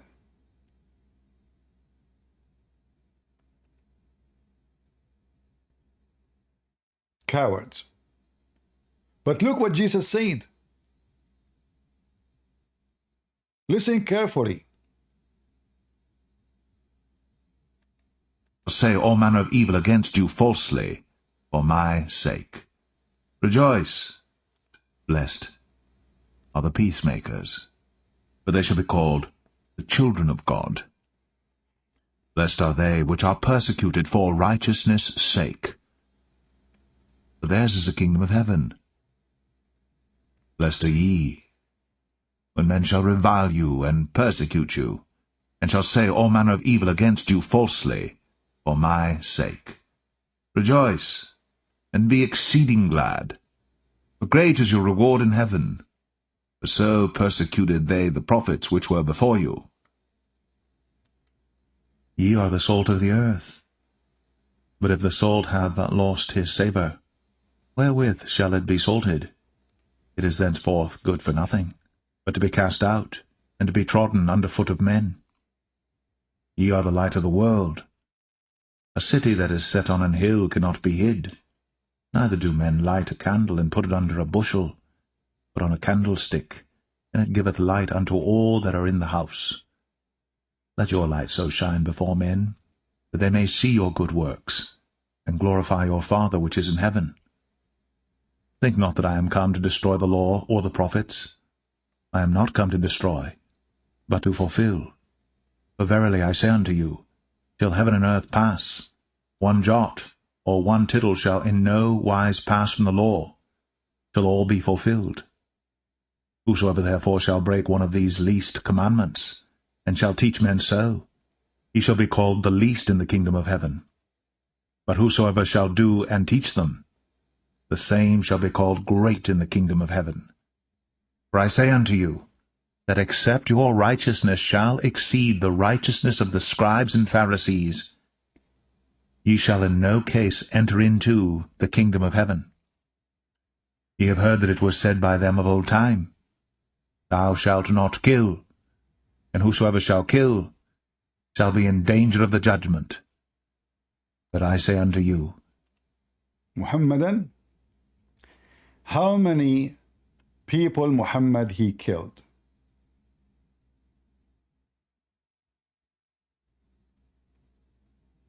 How many? You shall not kill, you shall not murder, God said. How many women, men, children's murdered? Remember, you chosen those verses for us.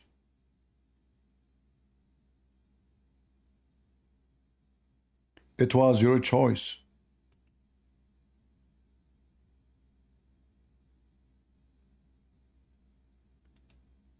And here there is something very interesting, Jesus said. Listen carefully. that whosoever is angry with his brother without a cause shall be in danger of the judgment. And whosoever shall say to his brother, Raka, shall be in danger of the council. But whosoever shall say, Thou fool, shall be in danger of hellfire. Muslims, did your prophet did all those things to Muslims? Did your prophet even beat Muslims? Unjustly. Did he say the F word to them? Did he say, whoever I beat unjustly? Unjustly. Jesus said, those who do that, they are going to face hellfire. Read with me what Muhammad he did.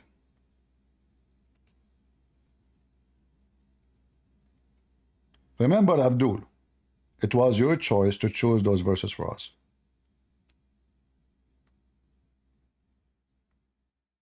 This is your filthy Muhammad. And this is very authentic hadith. You see it? Al-Bukhari, Muslims, etc.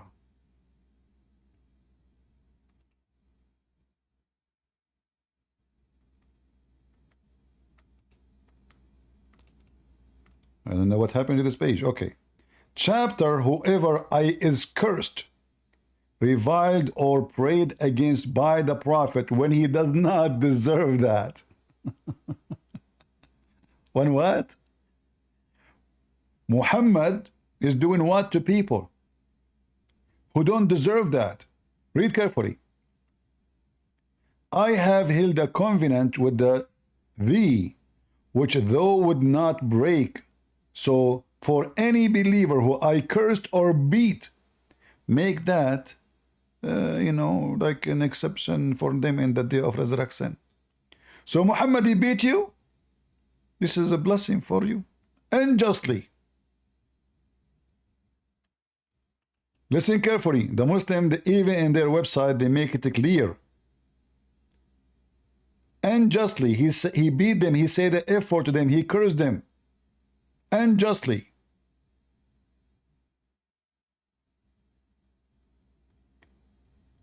He used violence with them. Unjustly. And here you need to ask yourself, when the Muslim, they say that Prophet Muhammad was a preserved person when he would come to practice Islam. He don't make mistakes. What is this? And have you ever heard a man is putting condition on his God? Hey God, I beat people, you give them blessing for that. Oh God, I say the F word to them, you give them blessing for that. Oh God, I whip their back, and God reduce their sin for that. What is this? What about your sin? So how come if a person he do that to a Muslim, he is being unjust, he might go to hell, but the Prophet, he do that to Muslims? And look what the Muslim, they say, I am a human being, I lose my temper. Just as a human being, lose temper. Muhammad was driven by Mr. Temper. Muhammad was suffering from temperline. So the surgery Allah he did to him by opening his chest to fix him did not work. And what temper have to do with cursing people unjustly and beating them, whipping their back?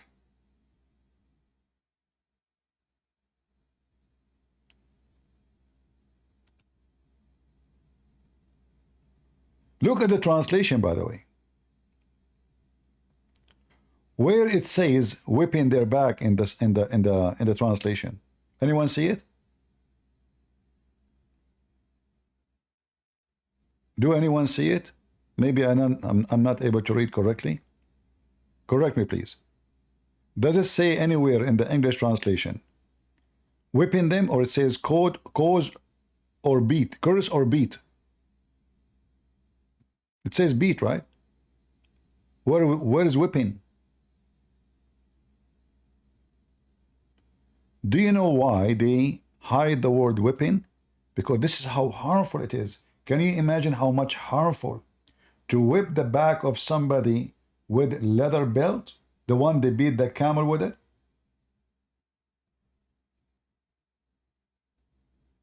If you go here, read with me. سببته أو جلدته. This is not beat. This is whipping.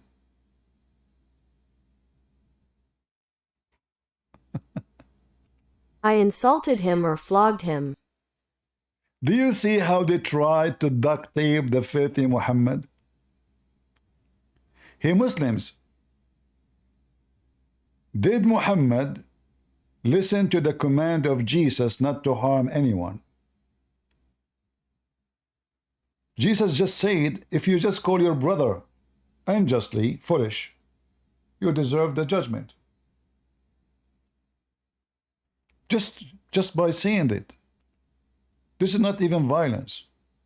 Just saying foolish. You deserve hell. For he is not foolish. The one who got angry, he deserves judgment. The one who cursed others, he deserves judgment. In one hadith, your prophet did it all. He did what? He did it all. That whosoever is angry with his brother without a cause shall be in danger of the judgment. And whosoever shall say to his brother, Raka, shall be in danger of the council. But whosoever shall say, Thou fool, shall be in danger of hellfire. So how come Jesus did not say, the one who say, love fool, that will make it a blessing for you. You have just a temper, don't worry. And the funny is that this Abdul, he chose in those verses for us. It was his choice. Can you believe it?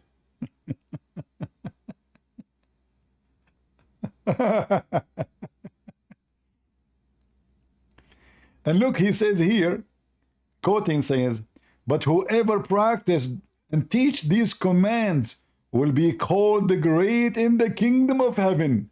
Where is the command of your prophet which fit with those commands? Potato. If your prophet himself is breaking them.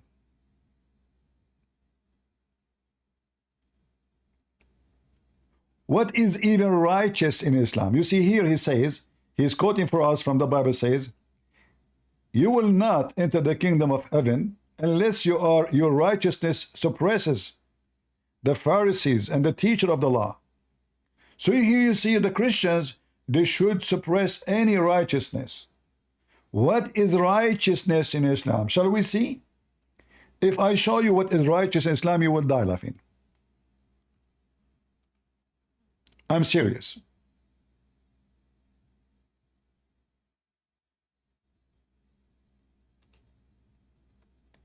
You will not believe how stupid Muhammad is.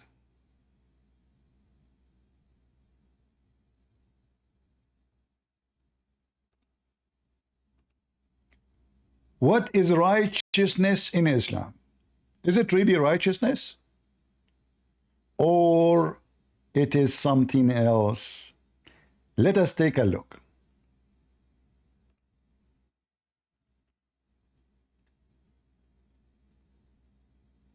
His deed will be put into hellfire.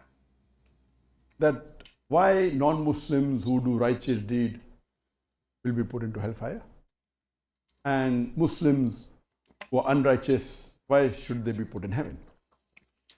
Listen carefully. Did you hear what he just said? Why Muslims who they are unrighteousness, they will go to heaven. That's what Islam teach.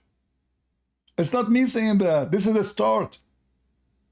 Why those who do righteousness, who they aren't Muslim, they will go to heaven, and those who do unrighteousness, the Muslims, will go to heaven. Listen carefully and take notes. Literally take notes, because soon you will see he will use notes. Mean money. Unrighteous, why should they be put in heaven? We have to understand that what is the meaning of the word righteousness. And what is the meaning of the word that who is a righteous person? For me, to make you understand, I'll give you a few examples. Number one, if there are total 199 US dollars divided in. Listen carefully. We are going to explain to you righteousness by 199 kuffar dollar. The start to explain righteousness is money. The money of who? Of America. Brother, may Allah bless you. Tell us more about the righteousness of Muslims and the $199 story. Divided into 64 notes. 199 US dollars. Divided into 64 notes. The 64 notes, if you total all the value of these 64 notes, it is $199. And I distribute the notes to few people. Some get 10 notes, some get 20 notes, some get 30 notes, some get less, some get more. A normal person who may not be aware of the notes and the value will say whoever gets the most notes, number of notes, is the richest person. No, it's not like that. We have to see what is the value of each note. In these 64 notes, one note is of $100. Brother, listen carefully. Now we are explaining to you what is righteousness. So there's one note is $100, brother. And soon we will find out what is this note. What the connection between the $199 and going to heaven. So there's one note of the 64. They are $100. In these 64 notes, one note is of $100. One note is of $20. The $100 notes is for a person who believes that there is only one God and that God has got no partners and Prophet Muhammad is the messenger. Do you see the righteousness in Islam? There's no righteousness. You say Shahada, brother, you got 100 note. That's it, you are in heaven. You pass the test. Do you see the stupidity when they say to us, we share with you? When the Muslim, they say to you, we believe in righteousness. Righteous Islam have nothing to do with righteousness in Christianity. When the Muslim, they say Islam is against fornication. Islam is a religion of fornicators. When Islam says to you, we are against theft, Islam is the religion of thieves. They use the same words, but they have different meaning for them. A Muslim cannot steal from a Muslim, but he can steal from non-Muslims. A Muslim going and raping a woman, she is not a Muslim. This is not a fornication. This is not even rape. Islam don't allow us to kill, but Islam allow you and order you to kill non-Muslims. So they use words to fool you. But those words have totally different meaning for them. As you see, even their prophet himself, he go after his own son wife. So what do you think about the followers? They will be better? So now you have 199 notes.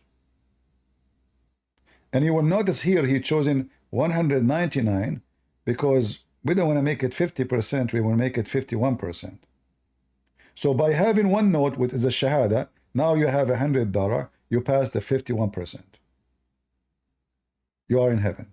Just for having that note. So righteous in Islam have nothing to do with the word righteousness. And remember, he's explaining why righteous non-Muslims will not go to heaven, but unrighteous Muslim will go to heaven. Unrighteous, which means criminals. Because they just say Shahada. And that is the devil teaching. For the devil, he will say to you, go, rape, kill, do whatever you want. Just say Shahada, you're fine. What Muhammad is doing is encouraging people to do evil, and to live evil, and to die as evil. For that's it. I say Shahada. This is why you see those Hamas, when he's dying, or ISIS or Al-Qaeda, he give a finger to Allah, and he says, Ashhadu an la ilaha illallah, because this is the note. He needs just this note. So don't let Muslims fool you when they say the word righteousness. Righteousness in Islam doesn't exist. It's just $100 note. Shahada.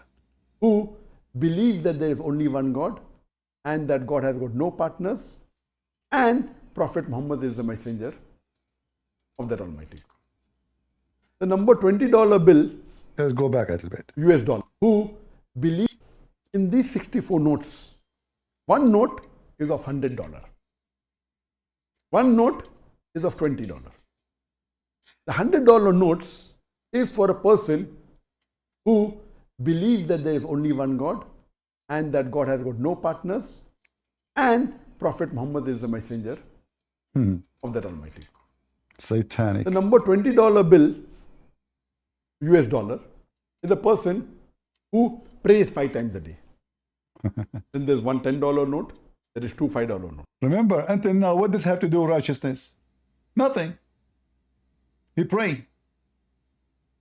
Pray is $20. What? What does have to do with righteousness? And why even you want to pray? Already you pass. Because Muslims, they believe in increase of reward. So the more you increase the notes, the more you get more reward in heaven. So the first note is the most important. This is the ticket to heaven. You go, you say Shahada, $100. You pray, brother, $20, brother. US dollar is a person who prays 5 times a day. Then there's one $10 note, there is two $5 note. $10 note is for a person who gives zakat, who gives charity.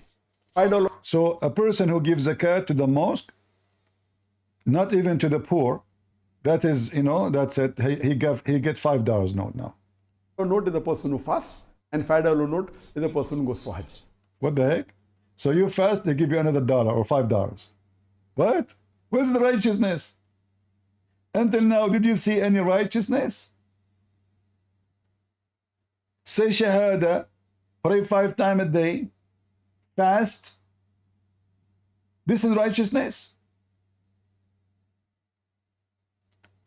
So do you see how the scammers, they lie to you when they use the same words? What does have to do with righteousness? So now if I just pray 5 times a day, I'm righteous now?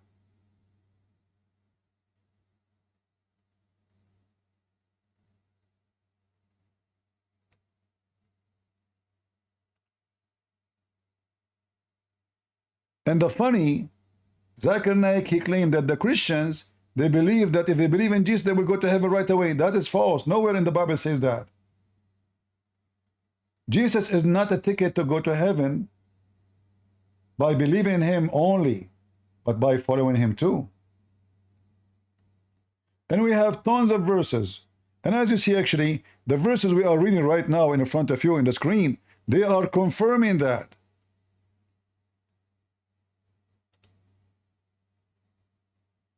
The one who do this and the one who do that and the one who do that, he will not go to heaven. And Jesus speaking to Christians who they believe in him. You shall not commit adultery. You have been heard. But I say to you, who's ever looked at on a woman to lust after her, committed adultery. We just showed you Muhammad, he's married. He is not a single. He is going and looking at women with lust. Muhammad, he go even to his own son's wife when she is married. And he fornicate with her. Muhammad, he disobey every command of Jesus.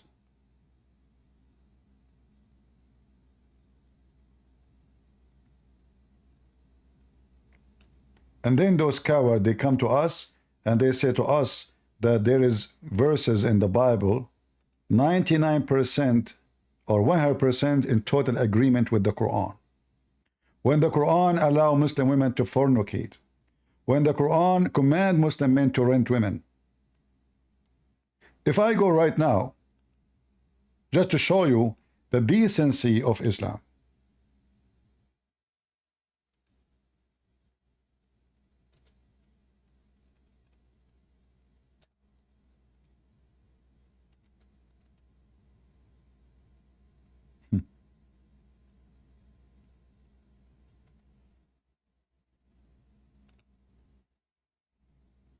Let us take a look at the decency of Islam,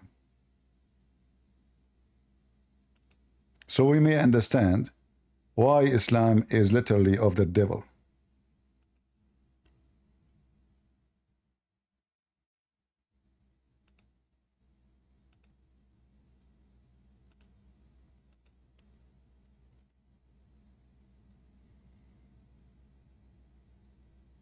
I will type in the search the word rented. Look what we just found. In some work, special term is applied to women who participate in muta. Muta, in Arabic, muta means joy, but it's used to speak about sexual joy. Sexual joy. In other words, effing, physical. So in some work, it's a work, it's a labor. This is have nothing to do with relationship, like a man, he love a woman, you know, he lost on her, like, you know, they have fornicate, they step together. No, no, no, no. This is business. This is just a pure business. That's why it says, in some work, you see the word work? Some work. Term is applied. We have terms. To women who participate in the muta. In Arabic, mustajara. What the word mustajara mean? Rented women. What? Rented women? Muta is considered, read carefully, as kind of rental, because in general, man basic aim of this kind of marriage, they call it marriage, is the sexual enjoyment of the women. In return for his enjoyment, the women receive certain amount of money or property.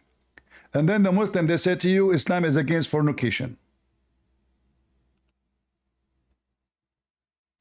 Do you understand now why I say to you, don't let them fool you by the same words you use?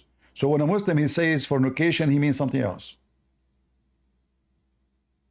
Fornication, Islam is doing it without a contract. Like now, renting a woman. You rent her. This is called muta. It is lawful. This is not fornication.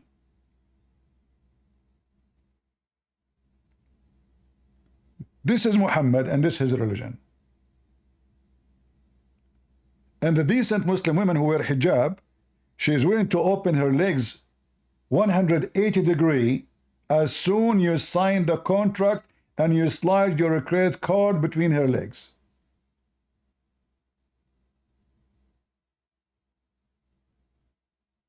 We accept dollars. There's tons of videos in YouTube about the offices of muta. There's offices, like a real estate office, you know. You go to the office, you tell them, I want to find a woman for muta. They have a list, women, they sign. They call her. We have a customer, he is 40 years old. He is willing to pay you $60 an hour. When you will be available. Can you send me a picture of him? Oh, you want to see a picture? Really? Okay. Take pictures, send it to her. No, this guy is so scary. Find me something cute, man. You know what? Okay, he don't look good. I will take $100. Business is good. And then they say to you, We are against fornication. Somebody's saying thanks for the visual, but because I want to show people how evil what we are talking about. I say things as it is. I'm not here to sugarcoat Muhammad for you. I say it as it is. When the man he paid this woman renting, he's renting what? He's renting her vagina. He's paying, but his credit card where? In her vagina. What the purpose of this relationship? It's her vagina. He don't even know her. She don't even know him. It's just business, nothing personal. And then they say to you, we share things together. What we share? And then you will see a scumbag who he claimed to be a Christian priest, he's saying we worship the same God. Can you believe it? Can you believe that there is people who claim to be Christians, even they claim to be priests in a church, they say that we have the same God.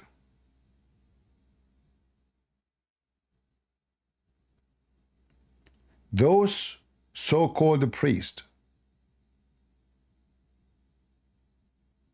should not be allowed to teach any Christian, should be kicked out of any church. Do we agree? Do we agree? In fact, they are promoting a filthy satanic cult which is not only satanic, but it is Antichrist. Anyone remember the verse in the Bible that says, who is the Antichrist? Who is Antichrist? Is the one who denied the Son and the Father. Is that correct? This is what Islam is about. So how a filthy so-called Christian minister, bishop or a priest, he come to us and he say, we believe and we worship the same God. When the Bible make it so clear that that is the liar, that is the Antichrist, and that is Muhammad. How those people, they have little, I mean, do you even have little dignity? But this is telling you the quality of the people who attend those churches. Nobody is willing to say, what are you talking about? The Bible is so clear. Who is the liar? The liar is he denied that Jesus is the Christ. He is the Antichrist. He denied the Father and the Son.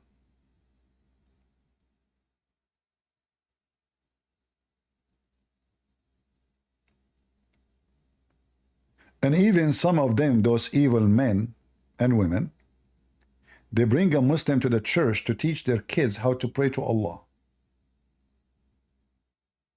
And they claim that they are doing that to make interfaith. That is not interfaith. This is intercourse with the devil.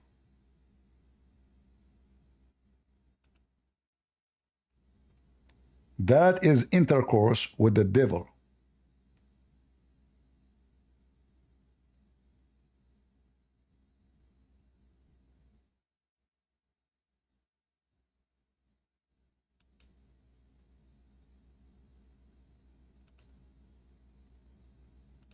Do we have any Muhammadan?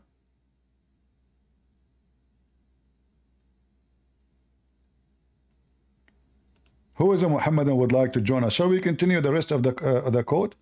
You know, I mean, this is how stupid they are when they say to us, go and read. And they say this is in total agreement.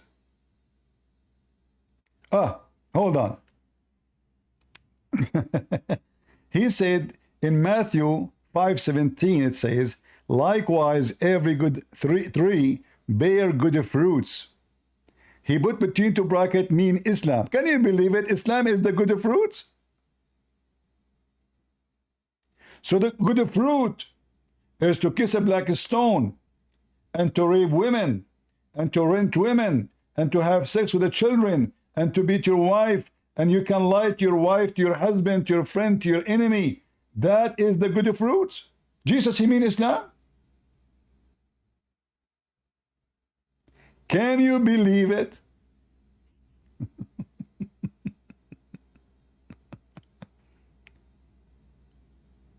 Muhammad, he said, Allah, he gave you a license to lie in 3. Is that the good fruit Jesus spoke about? Or he said, Satan is the father of all lies?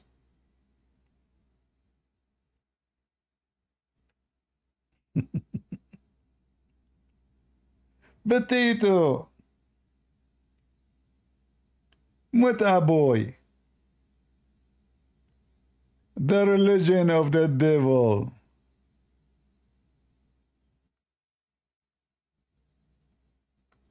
That is Islam.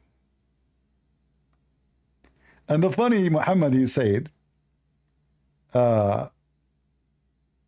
lying will take you to hell. And then he says to them, you can lie in 3 cases. Look at those hadith. Oh boy. Let us see. Let me show you the hadith. I'm trying to find it.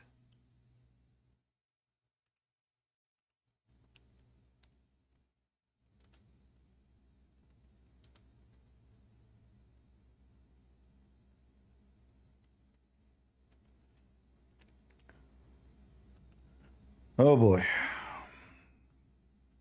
All right.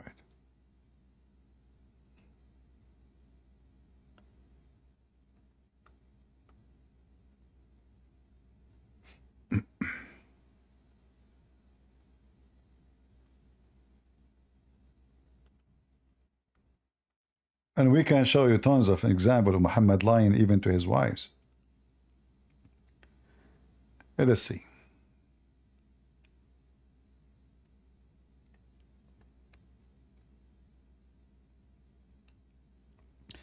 Muhammad, he claimed that you can fix problem between people by lying to them.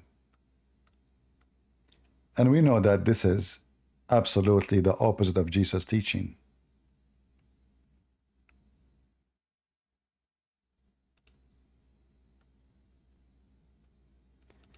It's not lawful to lie except in 3. Something the man tells his wife to pleasure her. To lie during the war, to lie in order to bring peace between the people. And by the way, translation is false. The word peace is not there. It says لِيُصْلِحْ بَيْنَ النَّاسِ. So to fix problems.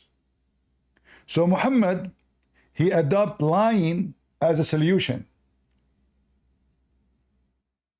A man, he cannot please his wife without lying to her. So how many times Muhammad used to lie every day to his wives?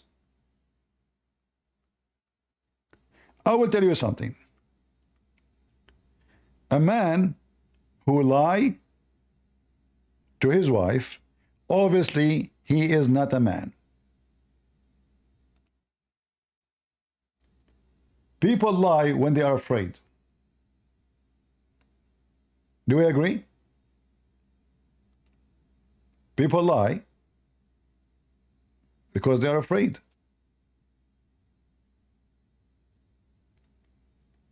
As an example, can a Muslim lie to his wife if he have another wife secretly?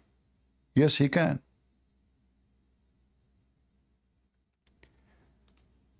Do you remember the video made by Lili Dawah and Mimi Hijab?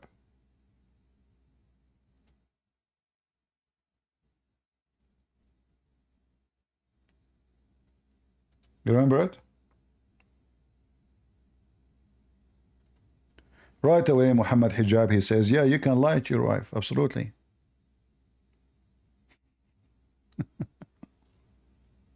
You can do what? What a bunch of whores. This is a religion of God?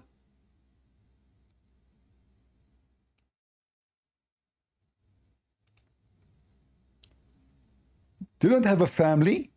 It's sex business. They brought a bunch of horny Feminist women. sisters who love their sisters, who will die for their sisters, will take a bullet for their sisters, but will not share their husbands for their sisters. You can lie to your spouse. You can lie to your spouse. So can they lie in the context of, for example, if one says, I sense that you've got a second wife, can he say, no, I don't? Yes, you can. You can say that. You can say that. Yeah, you can. Yeah, you know, your wife, she said to you, do you have a second wife? You're saying, yeah, I can lie. Yeah, you can. Listen carefully. It's for their sisters. You can lie to your spouse. You can lie to your spouse. So can they lie in the context of, for example, if one says, I sense that you've got a second wife, can he say, no, I don't? Yes, you can. You can say that. You can say that. Yes, I personally believe this is the Prophet said you can do it. White lies? It doesn't have to be white. It can be a black lie. A white lie? No, it doesn't have to be white. A black lie. What do you mean, brother? African lie? There's black lie, white lie. What about Asian lies? I mean, do you see the garbage?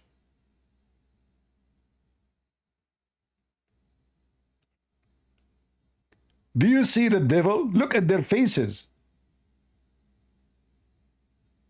This is what they are saying in public. So what they are not saying to us.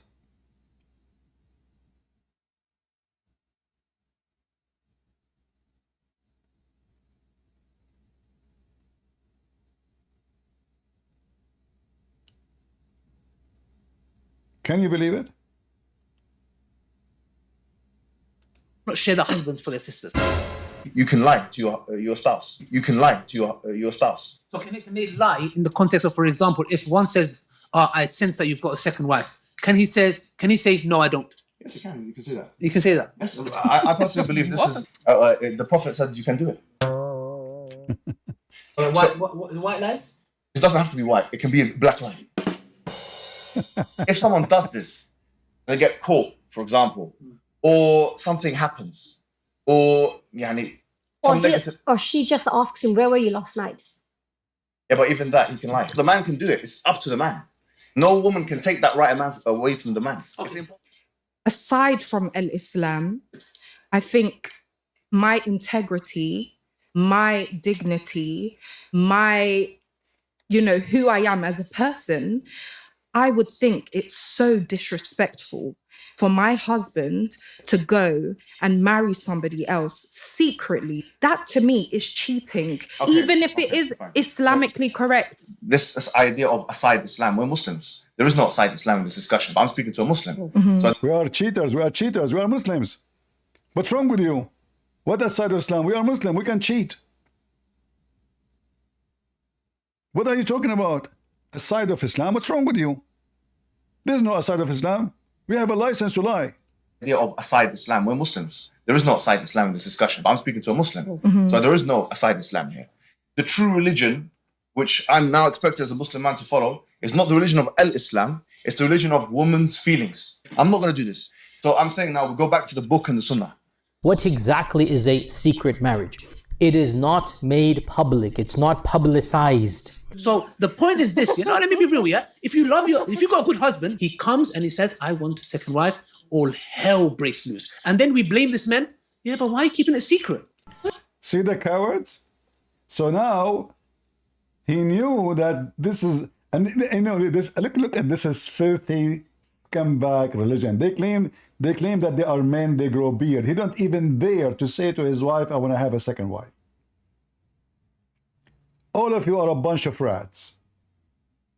You lie to a woman because you are scared of her.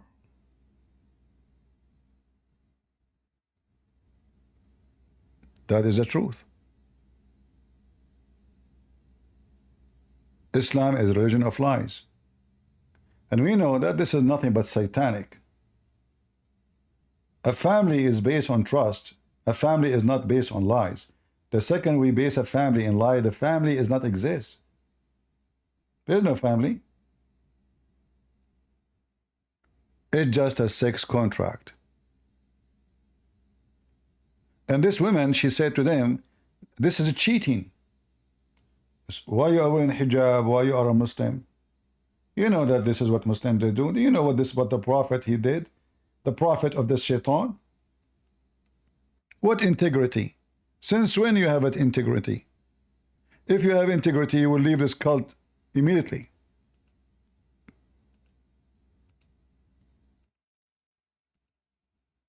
Away from the man.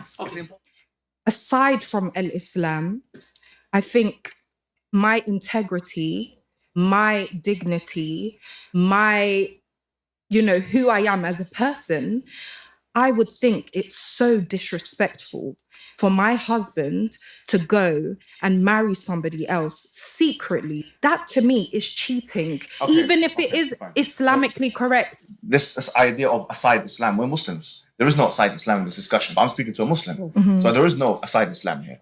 The true religion, which I'm now expected as a Muslim man to follow, is not the religion of Islam, it's the religion of women's feelings. I'm not going to do this. So I'm saying now we go back to the book and the Sunnah. What exactly is a secret marriage? It is not made public. It's not publicized. So the point is this, let me be real, yeah? If you got a good husband, he comes and he says, I want a second wife, all hell breaks loose. And then we blame this man. Yeah, but why are you keeping it secret? What else should he do? And so they perform the marriage in somebody's house and there are two witnesses present and nobody knows about this. When the Prophet, he kept a secret from some of his wives.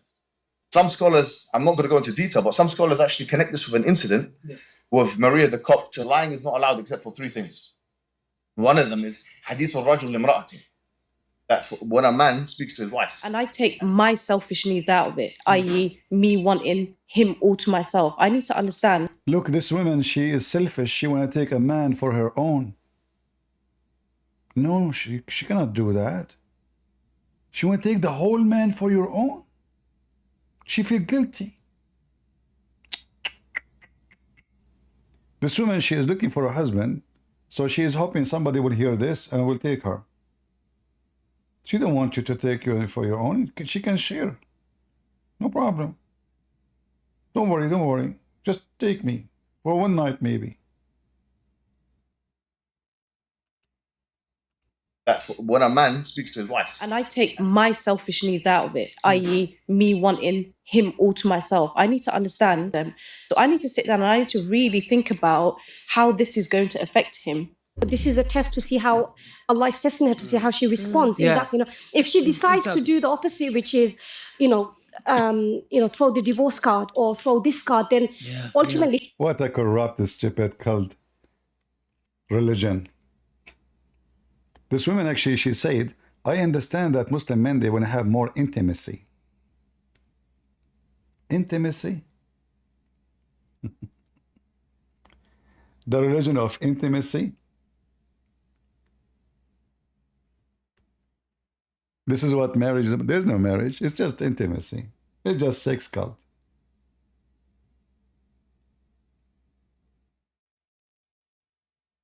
Filthy, trashy garbage.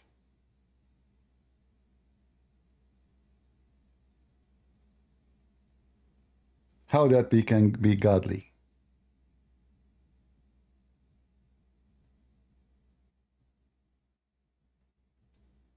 I saw in the news they are saying that the Muslims are burning cars and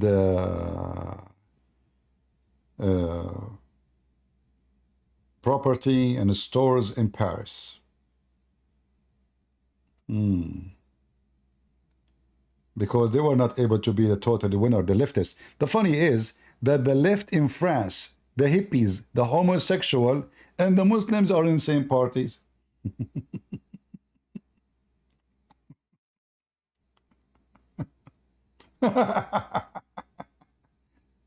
Unbelievable, very funny.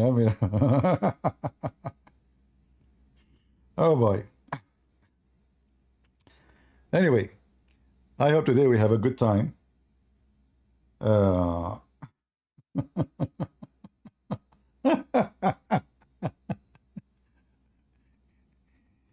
The Lord said, from their fruits you shall know them. And the funny that this Abdul himself, he said that, he says that the tree, likewise, every good tree bear good fruits. Imagine Abdul quoting what Jesus said about good fruits.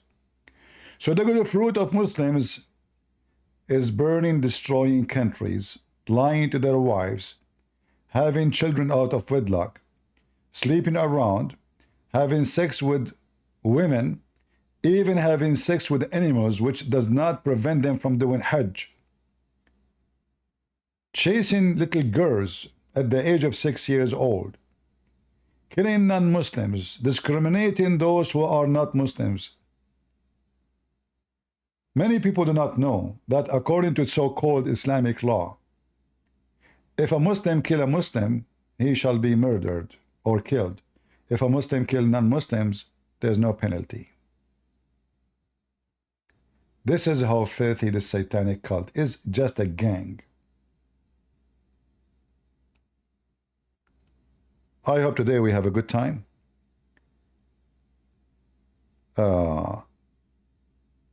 The left Muslims win. The left are not Muslims.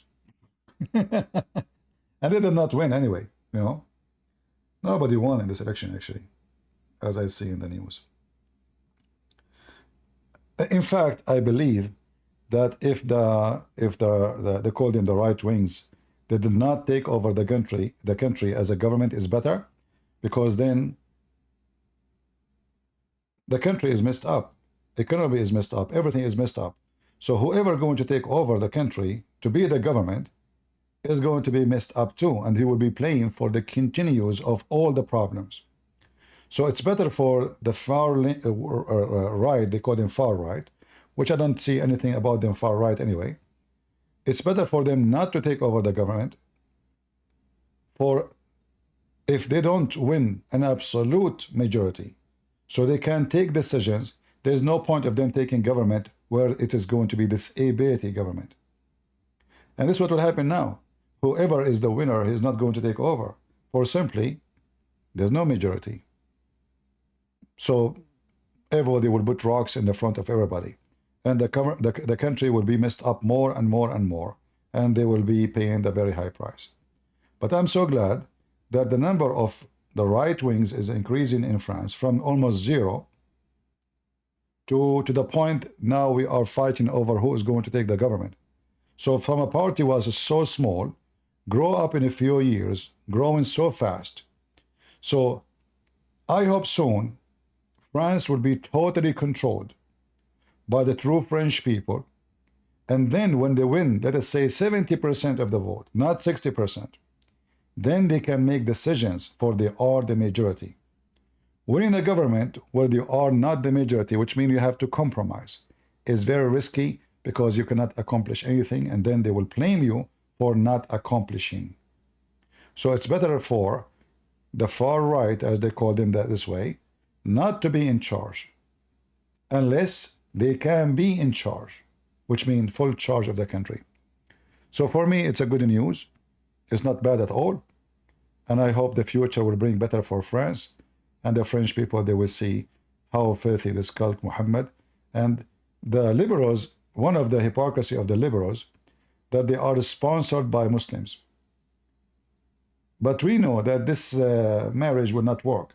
Same time, the head of the Liberal Party, as an example in England, his wife is a Jew. And we know what that will mean.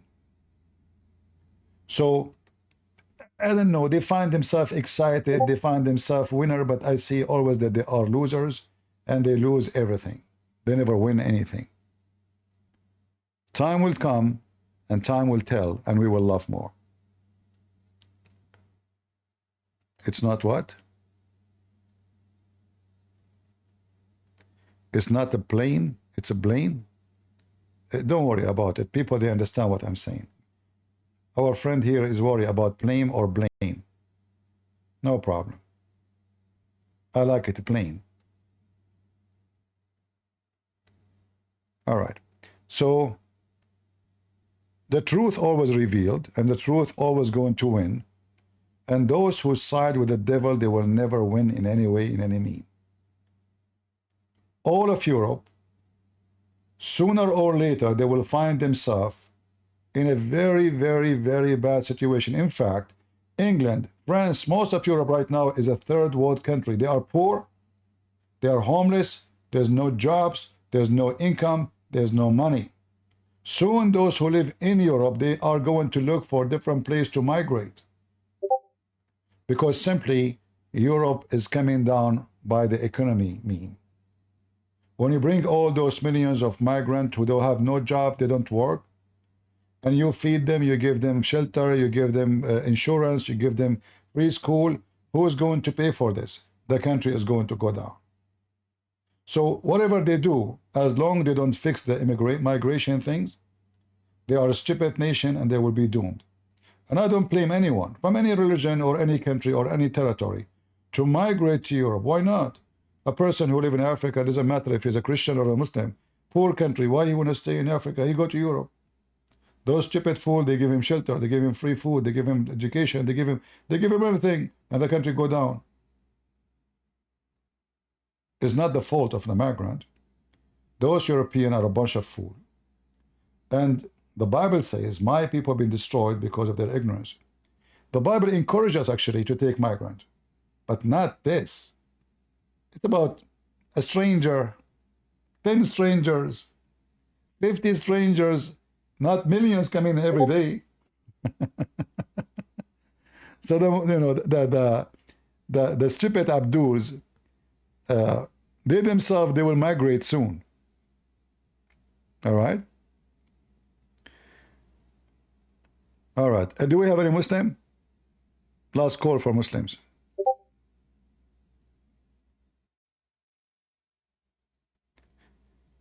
CP lying because the fear of the truth. Ah. Okay. I'm not a Muslim, but I want to ask you something. A question on the Quran. All right. Yeah. So what are chapter you? 9. So what are you? I'm a Christian. I'm a Christian. All right. So chapter 9, verse 30, I think it was, where it says they have taken the rabbis and monks as gods besides Allah and the Messiah. Okay, so yeah, just find the one. All right, what? Read for me. Yeah, so I don't have the Quran in front of me. So basically, I remember that you made a point with this verse that you were saying that the word al-Messiah is after Allah. So the right translation is not what the translation is in the Quran. We read today in the English. Actually, it says that they have taken the rabbis and monks as gods, as gods besides Allah and the Messiah. So they should have took Allah and the Messiah. Basically, Jesus is God, right? Uh-huh. Yeah, but a Muslim, because I don't know Arabic. I can read. I speak a little bit, but I'm not Arab like you. So I wanted to ask you, like, he said that there is a fatha on the end of al-Messiah, and that there is a fatha on the rahbab, just the first two words about rabbis and monks, and that I think it's called al-Arab. So basically, they're connected, grammatically in some way. Like, is it true? I don't know. Well, first of all, the grammar they are talking about is something created long after the Quran is made. There was no grammar. Secondly, the fatha and the dhamma and the kasra, those are something added later, have nothing to do with the Quran. Number three, it doesn't matter if there's a fatha or dhamma. That will not change the fact that between them there is wa, and wa is next. As simple as that.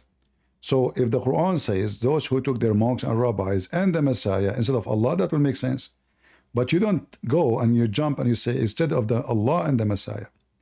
And just to show you how they lie, if we take the same verse and we go to Quran.com,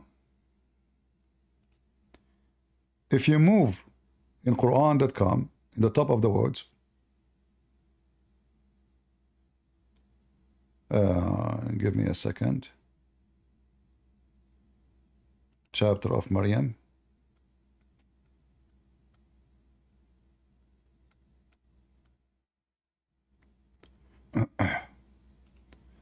See, I'm using, you see my screen? Yeah. No, I know about this. I know that you can click the words. Yeah, I can read it. I see the word that is after Allah. All right. So I can read. So no, I mean, even if you use their own website and point your, because when you move over the text, every word in Arabic is going to show. Let us say you don't speak Arabic. So if you go and move your mouse over the words, you will see it's give you the meaning individually, one by one, and you will see this what it says. And the fatha and the dhamma is just a fabrication. There's no grammar in Islam. In fact, Muhammad, if the Muslim believe in the grammar of Arabic, then the Quran, all of it is wrong, because the grammar of the Quran is absolutely false. As an example, if you ask any Muslim, do you know Az-Zamakhshari? Have you ever heard of Az-Zamakhshari? Never heard of it. You never heard of them? Okay. Az-Zamakhshari is one of the biggest scholars between Muslims of the Arabic language. Give me a second. So if the Muslim, they say that the Quran go by, the Muslim, they claim that the Quran above grammar. Look at the hypocrisy. Let us see. I will show you Az-Zamakhshari in a second. Yeah, from what I know, the Quran has even grammatical mistakes in Arabic. Even like, I think I saw a video of you talking about, but I'm not sure right now, about the first word Bismillah that is written wrongly. And Yeah, even I saw other verses in the Quran. Yeah. I saw other verse in the Quran where it's written in another way. So again, it's Bismillah, but it's written the right way. Let us see.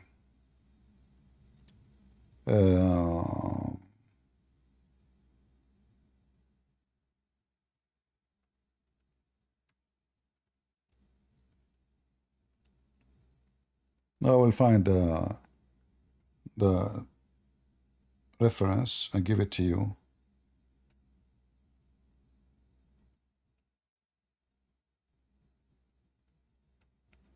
All right.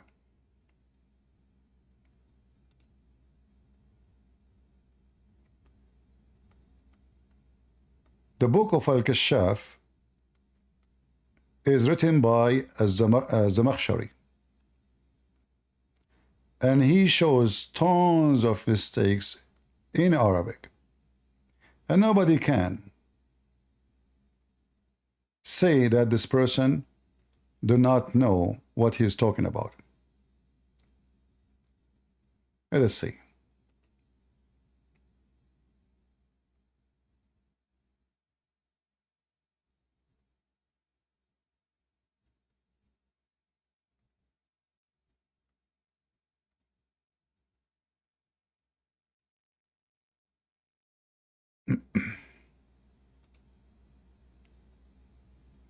Let us see here.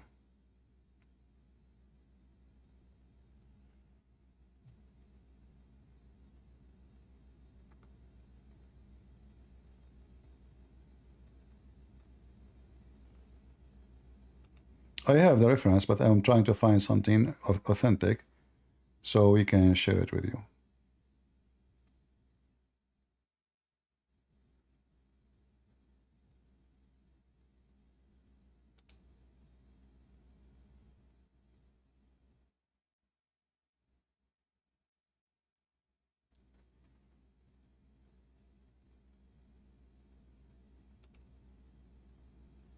And while you're doing that, can I ask you, like, I've heard that the Muslims say that the Arabic of today is taken from the Quran. So basically, they learn the Arabic from the Quran. You see, they just themselves, they just nailed themselves by saying that, because they just say that the grammar they are making now, they are trying to fabricate it to fit with the Quran. But isn't it that Arabic exists before Islam? Right? Yeah. If the grammar is taken from the Quran, that means they are trying to bend the grammar to make it fit with the Quran. This is what they just said.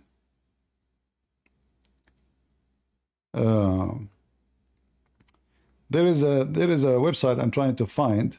It have the list of mention in the book of Al-Kashaf of Az-Zamakhshari,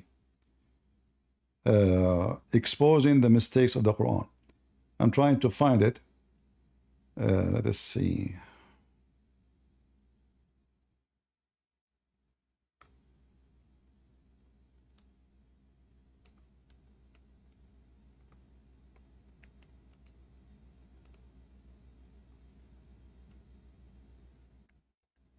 Yeah.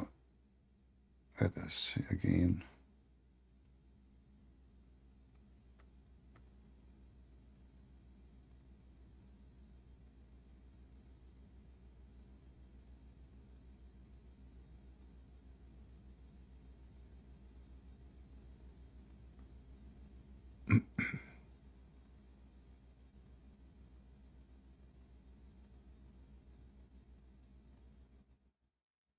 Do you come here always to my Discord? Yeah, I listen to it often. Well, I will find it for you and give it to you. Yeah, don't worry about it. Even if it's not right now, I will find it. I will find it because it's very important to show reference for what we say, you know, so people they can see that this is what it is.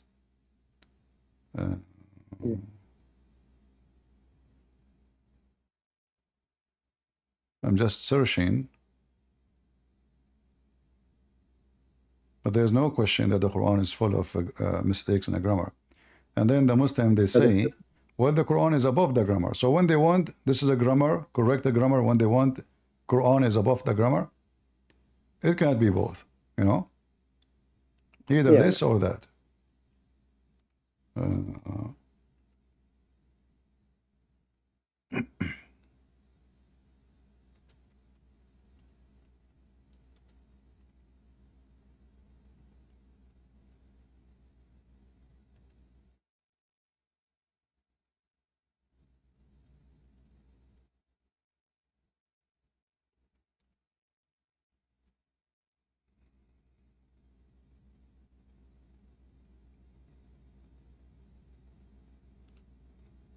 Let us see.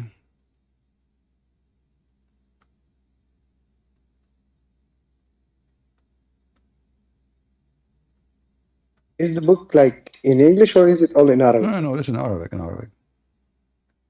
No, this is a very famous, you know, person. He have a tafsir book for the Quran. You know, this guy is not a joke.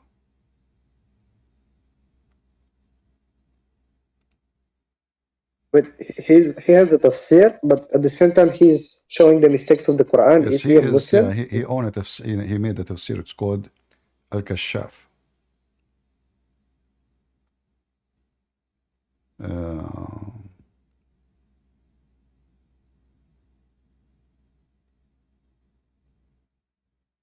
Yeah, I will try to find it for you, and then I will share it with you. Yeah, okay, don't worry. Have a blessed night. See you soon. Right. Goodbye. CP, are you okay? No, are you? No, to be honest, like I'm so disappointed, like in some of your fans who are mostly immigrants. You're an immigrant also in the United States, and like just because Europe, most of the immigrants come in by boat, we can say illegally. They're coming from Muslim countries, but we know there are a lot of Africans coming also into Europe as immigrants, especially through Libya, and most of them they're Christians. You are not particular about an immigration issue happening right in your backyard.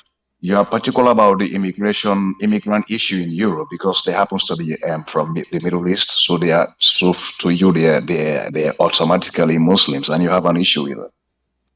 I will tell you now. There's an immigrant issue going on in your backyard in America. Just to show you that you are a scumbag. Why you Muslim don't take not a single immigrant in your Muslim countries? They do. You don't. Name for me. Can you tell me how many Muslim immigrants they go to Saudi Arabia every year? They do. There are thousands in this. You are a big fat liar.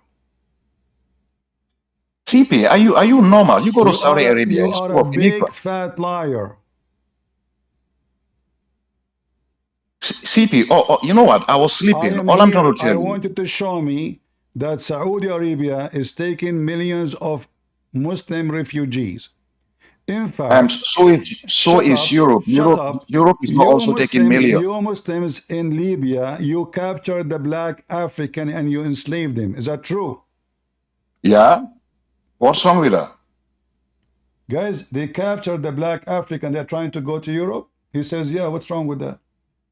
Yeah, the issue is right. Libyans, they want to behave like that, and it's like entirely Libyans. So some of these people they are capturing are Muslims also.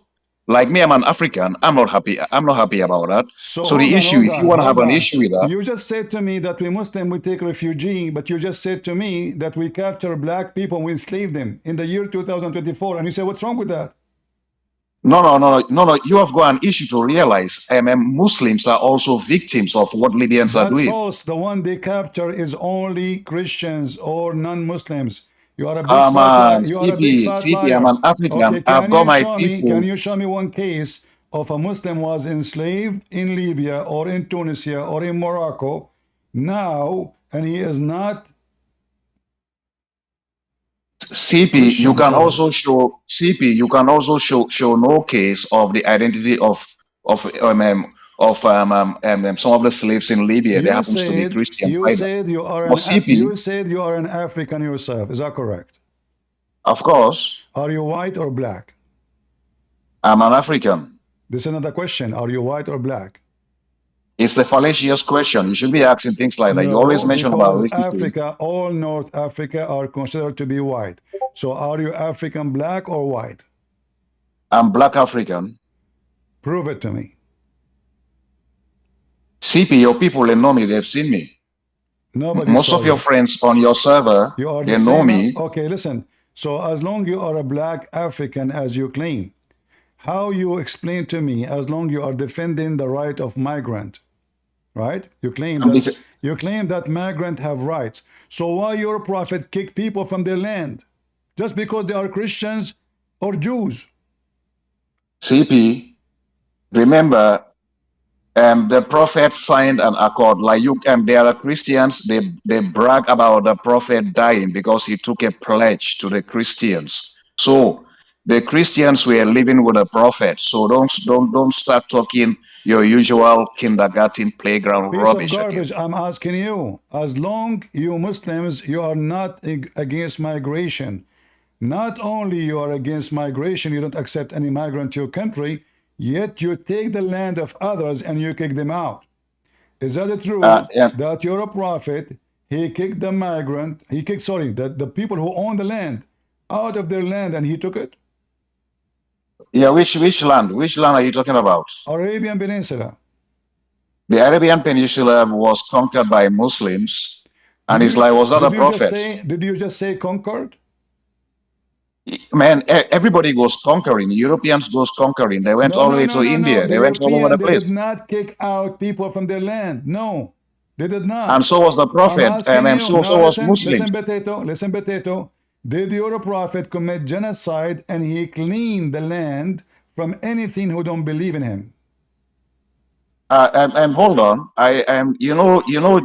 We know Jesus is gonna come back Shut up! Don't change the topic. Potato. Jesus will come back. Did your prophet hijack the homes of people and he took their land?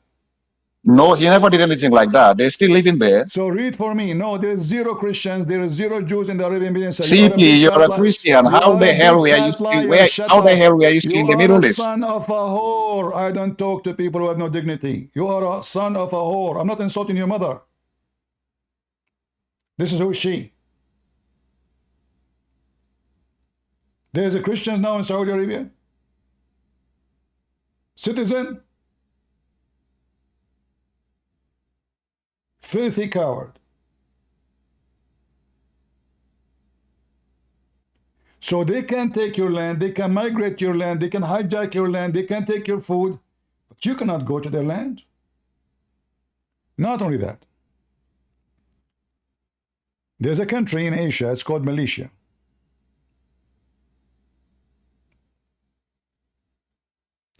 What they did to the Muslim migrant from Myanmar,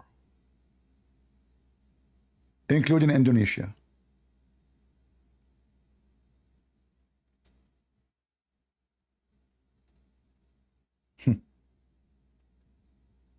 Let me show you. So Muslims, they go to Europe, they give them food, they give them shelter, they give them schools, and you Muslims, Kick them out. You put them in jail, you rape their women, and you kill them.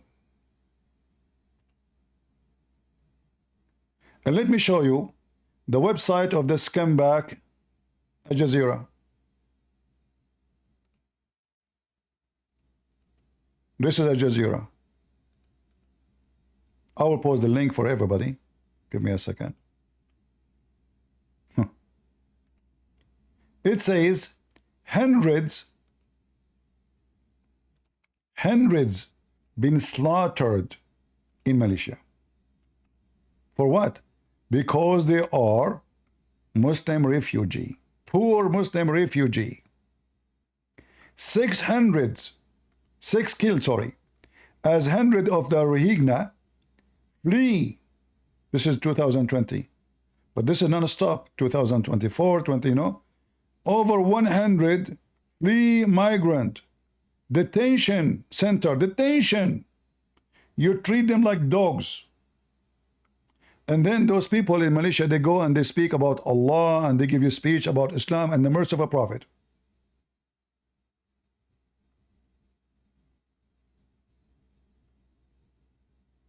This is your religion. This is what you do to the poor.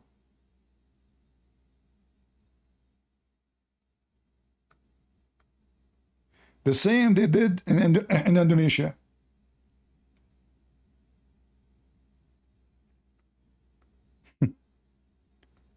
So why you come to Europe, the land of the kuffar?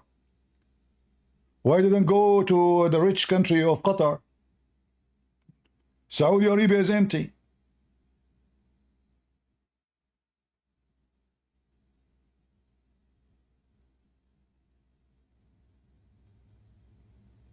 They kick them out. I can show you in the news how even they burn their houses, their tents. Just yesterday,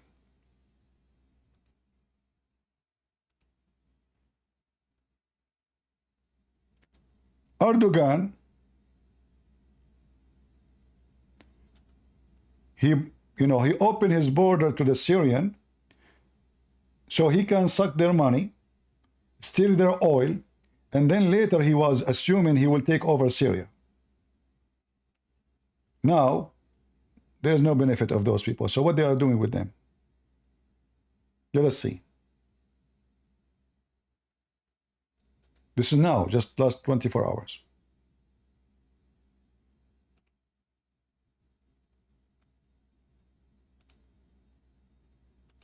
Do European beat Syrian in the street, burn their houses? Read it. Watch it. They go house to house, burning houses, burning cars, beating people in the street.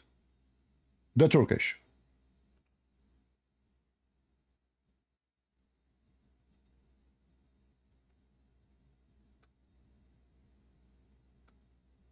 This is what you Muslims do to each other.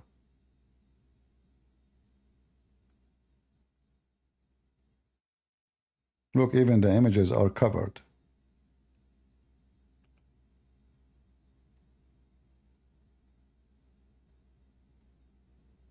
Anti-Syrian riot in Turkey. Turkey-bound Syrian migrant beaten and abused. Turkey and Boyle, Syrian run amok. Turkish man attacks Syrian business in Istanbul.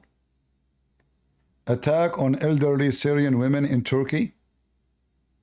Protest and arrest as anti-Syrian riot rock Turkey. Syrian refugee in Turkey beaten, forced back to Syria. And you are saying to me we are lying? You scumbag? Do you have dignity? You don't.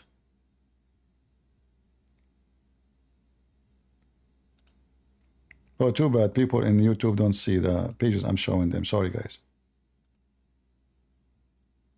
Anyway, now you can see it. Look at this. They beat them, they rape them, they steal their money. Erdogan, he brought the rich Syrian. He forced them to buy property in Turkey. He told them, I will give you citizenship if you buy property, to fix his economy. They bought property. And then after they bought the property, they found out that according to the constitution, they have no right to buy property. And now they will not give them their money back, and they don't own the property. And now they want to get rid of them. So they brought those stupid people. They used them, they abused them, and Erdogan, he sucked billions of dollars from Europe to support those refugees.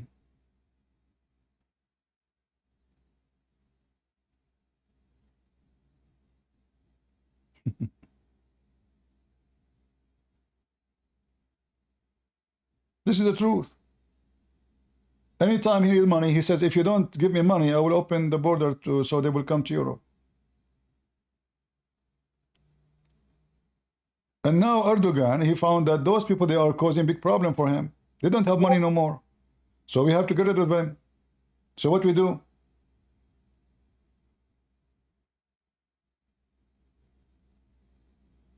His party command people to beat them so they will leave. Spit at them wherever you find them. The same as Mohammed, he says, when you see a Christian or a Jew, you spit at him. You force him to walk in the sewage. So those stupid Syrians, who they are Muslims, they went to Turkey because Turkey, they told them, we are going to protect you from the Assad regime and from the Shia. He was just using them. He was hoping that soon they will change the government and Erdogan will control Syria and he will become the caliphate. But that dream collapsed. The Russian jump in the middle, the Iranian jump in the middle, and Erdogan cannot move 1 inch inside Syria. And the American jump in the middle, and the Kurdish became armed. So how we can go in? Now it's time to get rid of them. And now, in fact, he is inviting his enemy, the Syrian president, to come to Turkey. It's time to sell those Syrians.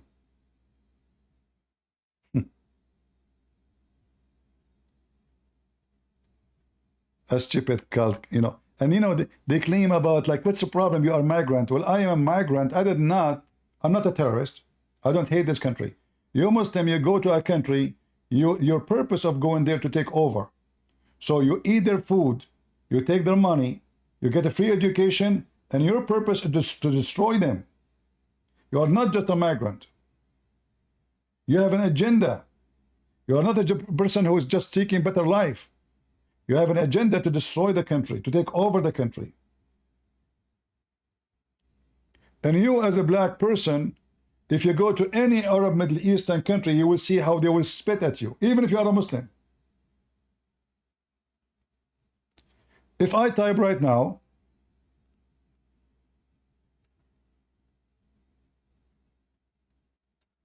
African discrimination,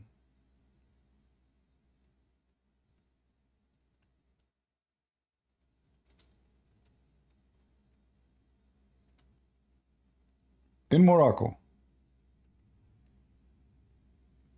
what I will find?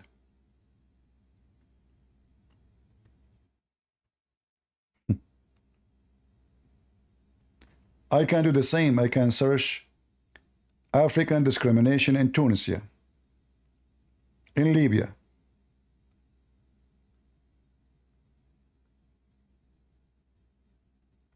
Do you see it? 43% of Moroccans consider anti-black. What about Tunisia? Let us see.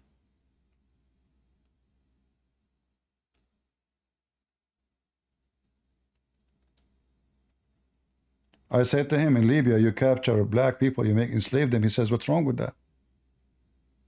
Can you believe it? This scumbag. I did not say to him, you mistreat them. I said, you slave them. He said, what's wrong with that? Black African born in Tunisia have been subject of like a pandemic of racist assault. Do you see it? And this goes from the low community to the highest community. They make fun of the black people. They make fun of their look. They make fun of them, and they beat them, and they spit at them, and they kick them out. And if something happened wrong, they blame the black people for it.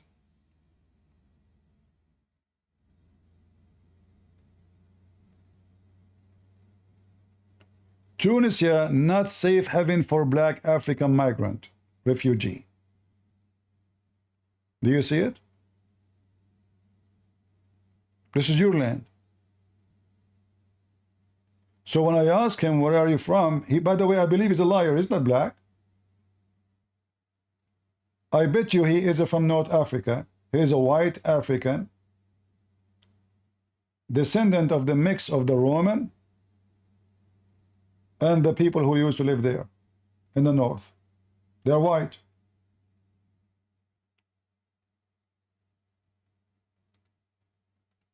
Many ignorant do not know.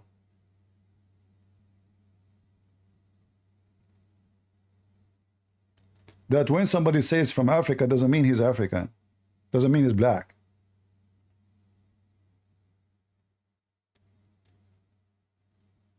If you look at the government of Tunisia, you will not find one of them look like African in any way, in any mean. They are blonde, they are white, they have a green eyes, they have a blue eyes. Where is the African in those countries? Those are the one who used to enslave African and sell them to the European. This is Tunisia government. Anyone see any African there?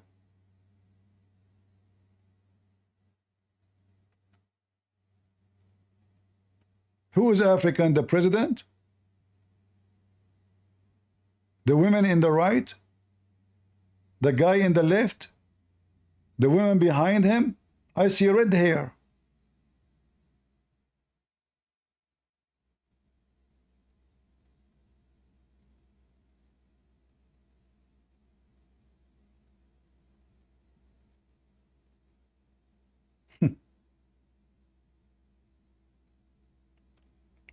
Isn't it, this is fun?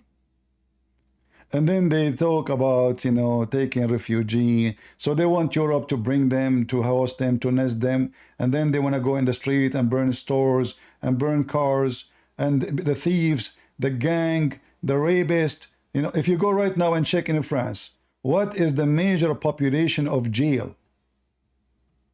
You see, jail should have a percentage. Fit with the population. You will find that the highest numbers of the population of jail are Muslims.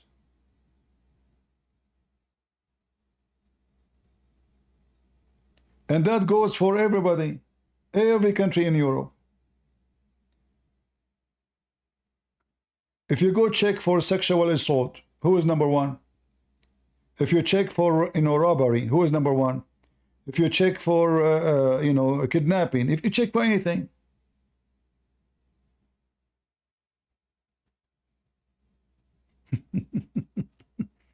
and then they, you know, they play victims, and suddenly they are in the favor of a refugee. And why those Muslims are leaving their countries anyway? Isn't it Islam better? Why somebody live in a Muslim country, he will leave his country? Is the land of the kuffar better than your land? Obviously it is. You want to live in a country where the leaders, like now, those left, most of them, they support, all of them, they support homosexual and transgender. How are you Muslim? You know, you sign with them because you are a hypocrite. You do the same in America. You vote for Joe Biden, but this is the guy who put the flag of the homosexual. Because you are a hypocrite. You are like the parasite. They look for a weak body to go inside it. A wise man, one day he said, from England, rabies Islam for a human is the same as rabies for dogs. Prove me wrong. Go see right now who is burning cars in the street in France. Muslims. You will hear their voices speaking Moroccan language. It's a fact.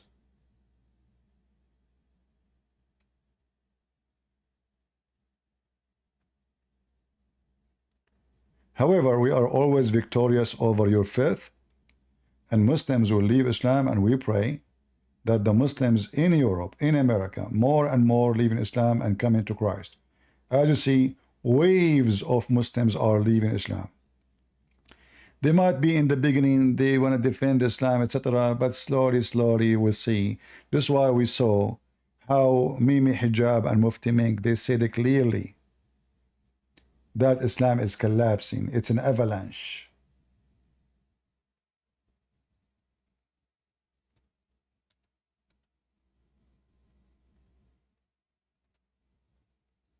When Mufti Menk and Mimi Hijab, they make a meeting and they announce that in public.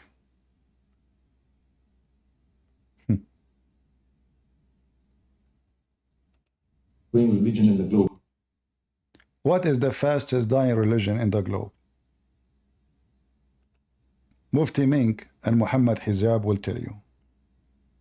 Religion in the globe. Because we chase the people away. When you say people apostate, a lot of the times it's because of us chasing them away. I want to tell you something that I've studied. I've studied. Okay. It's the religion with the large number of defectors, the largest number of defectors. Did you know that? I can tell you, that doesn't mean the number of defectors is more than the number of those who enter. But from all others, those who are leaving Islam, and you don't even know, people are living in your home, and it's second, third generation in the Western world, they're not even Muslim. They're not even Muslim. They don't care about Islam, but their name is Muslim. And you. So you see what happened? You thought you can come over countries and you can take over them, but slowly, your children are leaving Islam and they don't want to be part of this garbage cult no more. And those are the one you listen to them. They are saying the most defector religion in the world is Islam. Maybe you have children in your house, you think they are Muslim, they are not Muslims. Second generation migrant, they leave Islam. For they see that Islam is nothing but garbage. So when I say that you should stop migration, I'm saying what is right for the benefit of the country, for the people. It doesn't matter if the migration are Christians or Muslims, but we know that Muslims, they bring danger. They bring terrorism. They bring violence. If a Christian comes from Uganda, he is not going to come to occupy France. He just want to find a job and have a good living. That's all. A Muslim, he come with agenda. Right away, he go in the street and they gang. It's a gang cult. But now the gang is going against itself. So you will find a lot of your children, they are homosexual. A lot of your children, they are lesbian. A lot of your children, they are lefty. They are not Muslim no more. Good for you, Muslims. And then they will come and listen to us and they will become Christians. It's just a matter of time. And as you see, you are defecting like never before. Chasing them away. I want to tell you something that I've studied. I've studied. Okay. It's the religion with the large number of defectors, the largest number of defectors. Did you know that? I can tell you, that doesn't mean the number of defectors is more than the number of those who enter. But from all others, those who are leaving Islam, and you don't even know, people are living in your home, and it's second, third generation in the Western world, they're not even Muslim. They're not even Muslim. They don't care about Islam, but their name is Muslim, and you think they're Muslim because they're in the situation. I did a little survey of Salatul Eid, and I found that 50% of the guys don't even go to Eid. They don't even go to Eid. It's sad, and I'd like you to actually do it here in your part of the world. See what happens. That's something we can arrange, inshallah. If you have the masajid, check the capacity of the masajid and look at the number of Muslims you have. You're going to find even for Jum'ah, you only have a third of the Muslims attending. I'm talking of the males who are supposed to attend. So it's very scary now because we chase the people away. When you say people apostate, a lot of the times it's because of us chasing them away. As much as we say Islam is the fastest growing religion in the globe. The fastest growing religion in my bathroom. Do we have any Muslim want to say anything?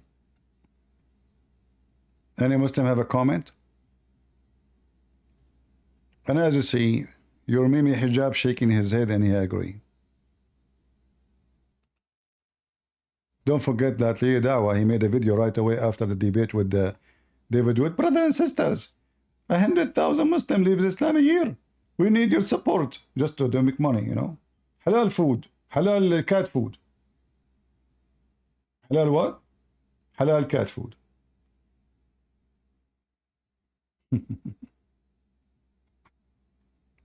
Do we have any Muslim?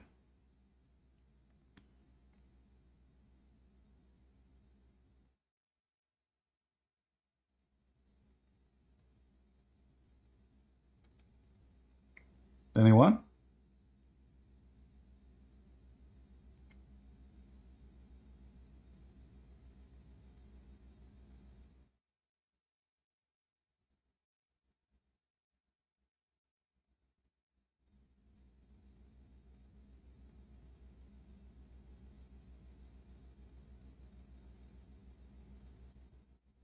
Any Abdul?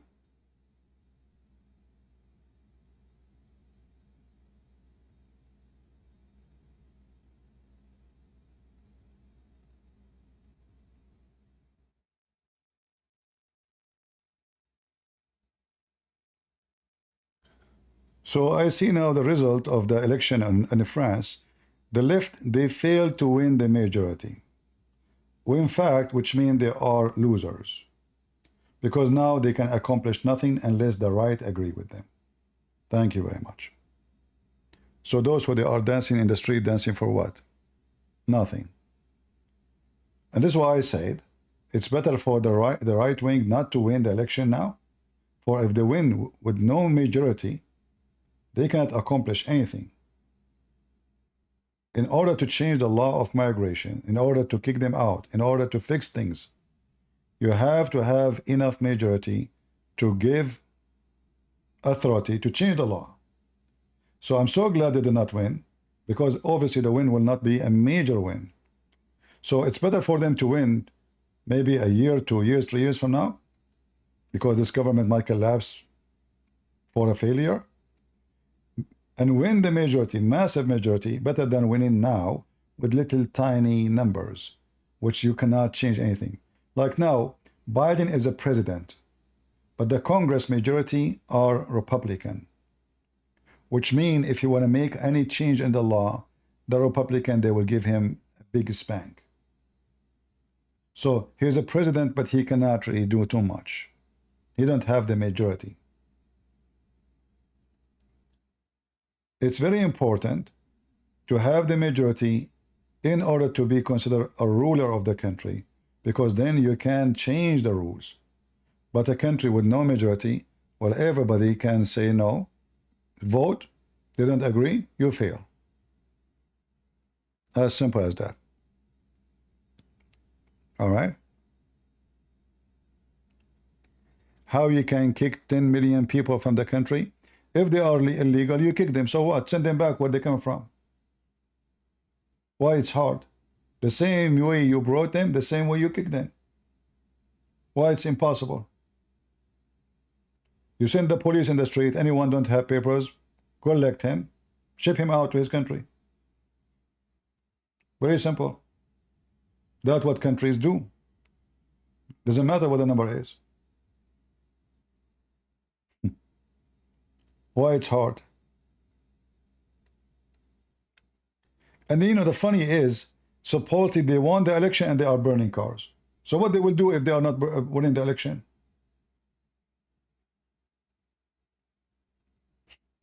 They won the election and they are burning cars.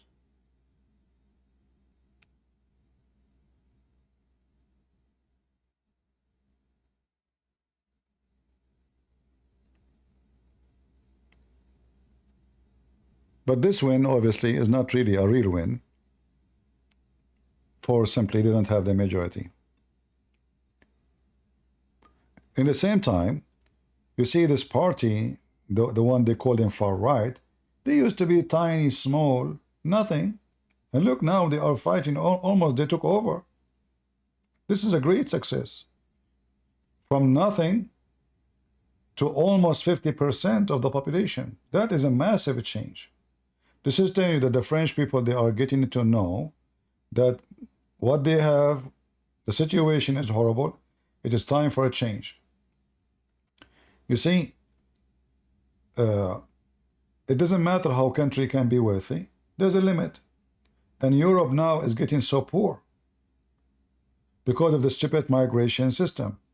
When I come to the state, I did not take a free food. I did not get a free education. I paid for my university. Very expensive.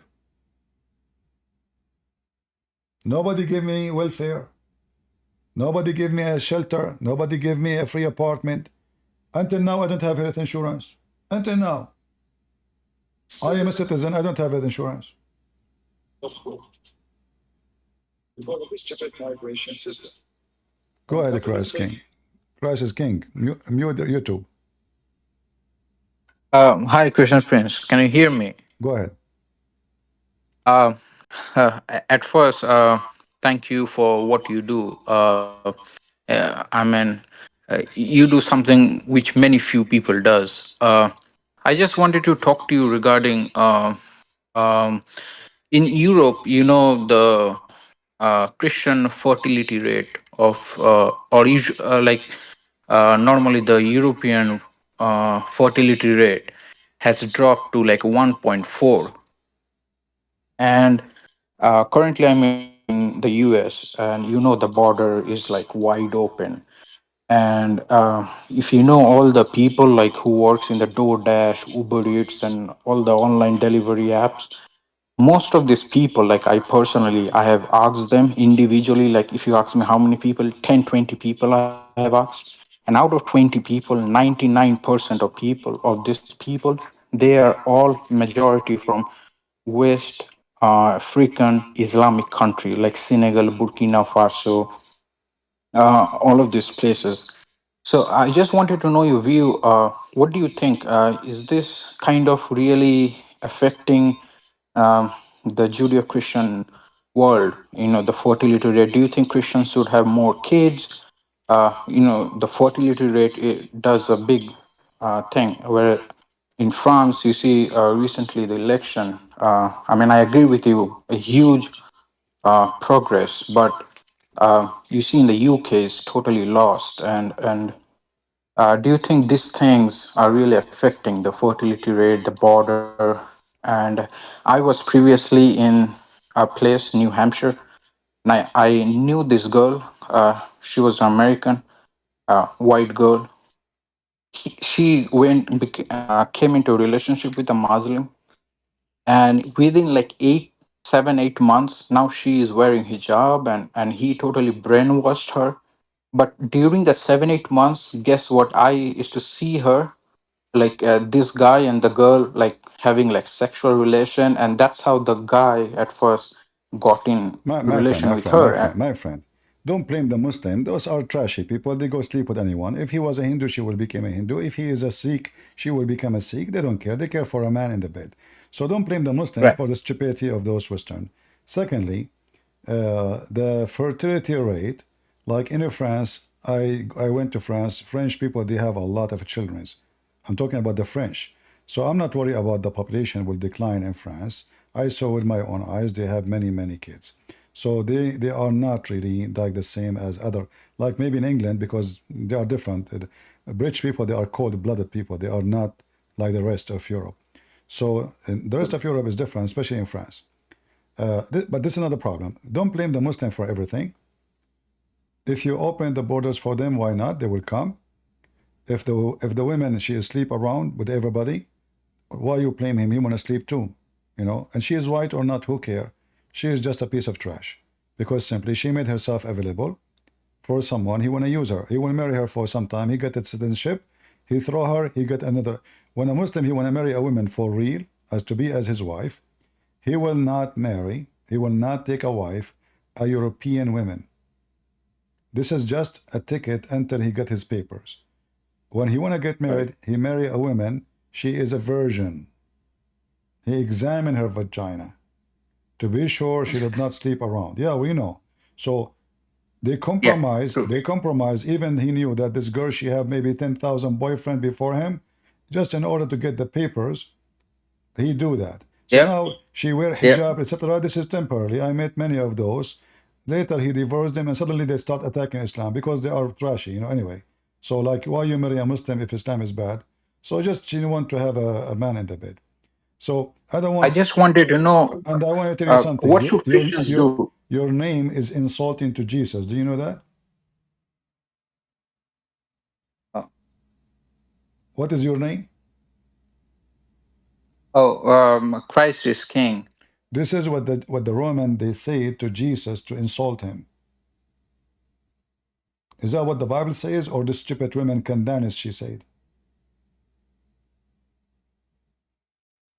She's insulting Jesus. They made fun of Jesus. They call him, they say Christ is king. The Bible says Jesus, the King of Kings, not king. Right. So all the kings are a scumbag. So why you are calling Jesus king? Yeah, he is King of Kings. I just wanted to know what should Christians do in times like this? Should Christians get more involved Well, in the Christian, they are doing elections? nothing, my friend. The majority of the Yes. Christians are Christian by name. And if you are a Christian, you do not need to ask me what you do. You do what the Bible said. You know, go teach, preach, stand for the faith. Don't cry and complain. You know, we are winners. There's this is many years ago. I was driving my car. I saw a big signs next to parking, huge parking. In the Persian language. Persian is close to Arabic because they use our letters. Right. So I said to myself, man, this is screwed. This is the whole city now. What the heck is this? There's like, I don't know, like 30,000, a huge number. So I stopped my car. I went inside, and then I found that this occasion was for ex-Muslims Iranian. Not a single person there is a Muslim. So I walk inside in the park. They have like, tents. They are selling books, etc. It's a festival, speeches, etc. So I don't know what they are, And then I found a cross in the middle of the tent, and the other tent have a cross, and they have, and I read in the Persian language using the Arabic letters, it says the Holy Bible. So I said, so what is this, guys? Are you guys Muslims or what? They said, no, we are ex-Muslims. Wow. So tens of thousands of Iranian already are ex-Muslims. So, in numbers, like now when they count, they say, okay, this guy coming from the East, he's a Muslim. They count everybody as a Muslim. But in reality, the big number of those who they are in America, they are leaving Islam in a massive way. When I was in the army, when they gave me an office, not in the field, in the office, they said your office is not ready. So for now, you will share your office with someone else if you don't mind. I said, no problem. So I said, where? They said, his name is Ruhi. Ruhi sounds like Arabic name. So I look for his office. I went inside and I found a big cross on the middle of his big table. I said, this cannot be this Ruhi guy, But then it says his name there. I said, okay, maybe this guy isn't a Christian. The name is confusing. He came, I shake hands with him. He came, he's holding the Bible in his hand. So I said, just a question, your name sounds like Arabic. He said, yeah, I am originally from Iran. I said, so what, this cross, this is your office here, this cross? He said, yeah, I'm a Christian. I said, but isn't it Iran? He said, oh, I'm an ex-Muslim. And he carried the Bible with him wherever he go. He served in the army. I don't carry the Bible with me wherever I go. I don't. This guy, he carried the Bible with him wherever he go. So I say, the best Christians is those who are ex-Muslims. They are warriors. They fight for the truth and they expose Islam. This guy, he made his sister. He said to me, only my father is still now Muslim. Only my father. All the family, they become Christians. So Islam is collapsing everywhere. And we don't want to make a drama. When we talk about politics, we are talking about what is right, what is wrong. Right is right and wrong is wrong. Doesn't matter who is coming. Even if those immigrants, all of them, they are Christian. As an example, there's a huge number of migrants from Venezuela. They claim to be Christian, but the big number of them, they are criminals. Yes. So should we allow them to come just because they claim their name is George? No. No. Yeah. So this is not a drama, you know, we are just saying what is right and what is wrong. So we should not allow people who they aren't qualified to come to any country. Any country. Are you going to welcome a guest to your house is a child molester? Then if you do, no country does that. Yeah. No country. Then don't only the West. If you do, then don't complain if you molest your daughter. You know. I totally agree with this part. Absolutely. Yeah. All right. Thank you, my friend, for thank you so much. And I just change your name. Change your name. What should I put? King of Kings. Christ, King of Kings. Yeah, this is what the Bible says. And I hope I mean, you have a good health, like for hundreds of years. We need you, and I hope a lot of people does the same work you do. Thank you so much. Thank you. God bless. Go ahead, Cap. Hello, brother. How are you? I'm fine.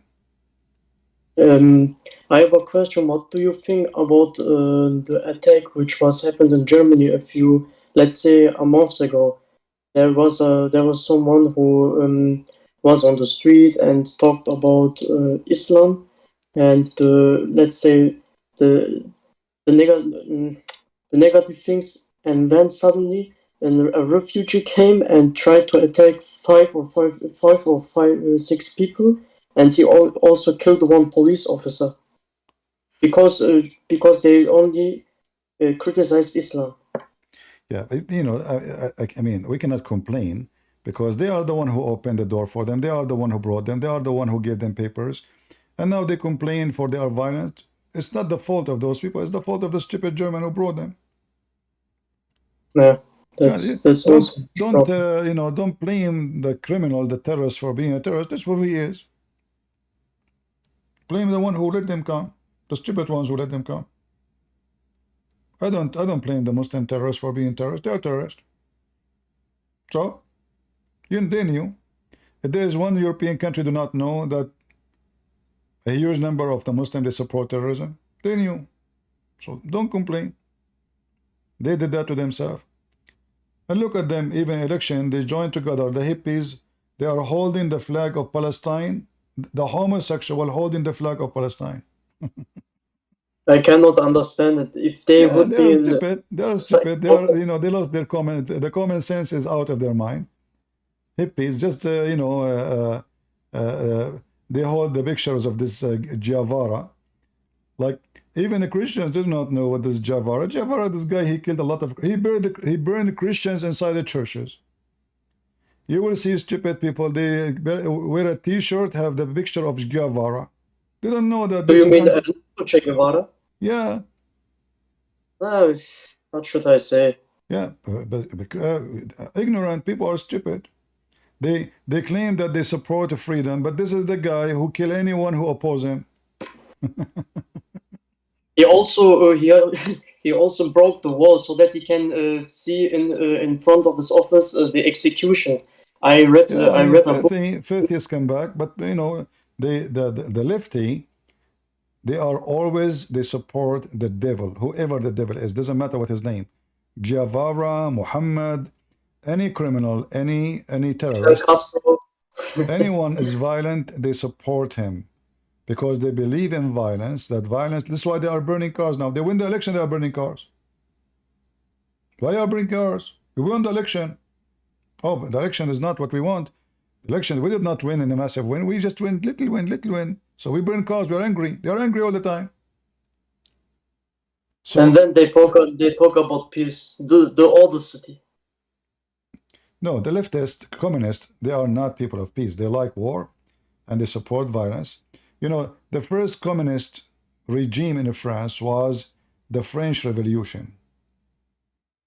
You are talking about 1789? Yes, they executed hundreds of thousands of people. Is that how revolution can be? So they keep talking about the new France. The new France is built in blood, in execution, in killing, in murdering. They murder all, even women, just because they are from the certain families. Children's 7 years old, 8 years old, they hang them, they cut their head. So France is not a country where we can say this is a country where there is really right. It is where there riot. It's always country of riot. So those who go to France, they think they will find there like heaven, etc. French people in general, they are violent. They are violent. Yes. So, yes, that's the. So when you go and oppose what they say, this is why I say in the future, France is going to have massacres. Massacres is going to happen between those groups. They are going to go back to the 17th centuries. They cannot get rid of that. Right away, they get upset from anything. The problem is, even during the French Revolution, which was happened back then, they executed people, especially the sans-culottes, the red, let's say the red trousers. They were like terrorists.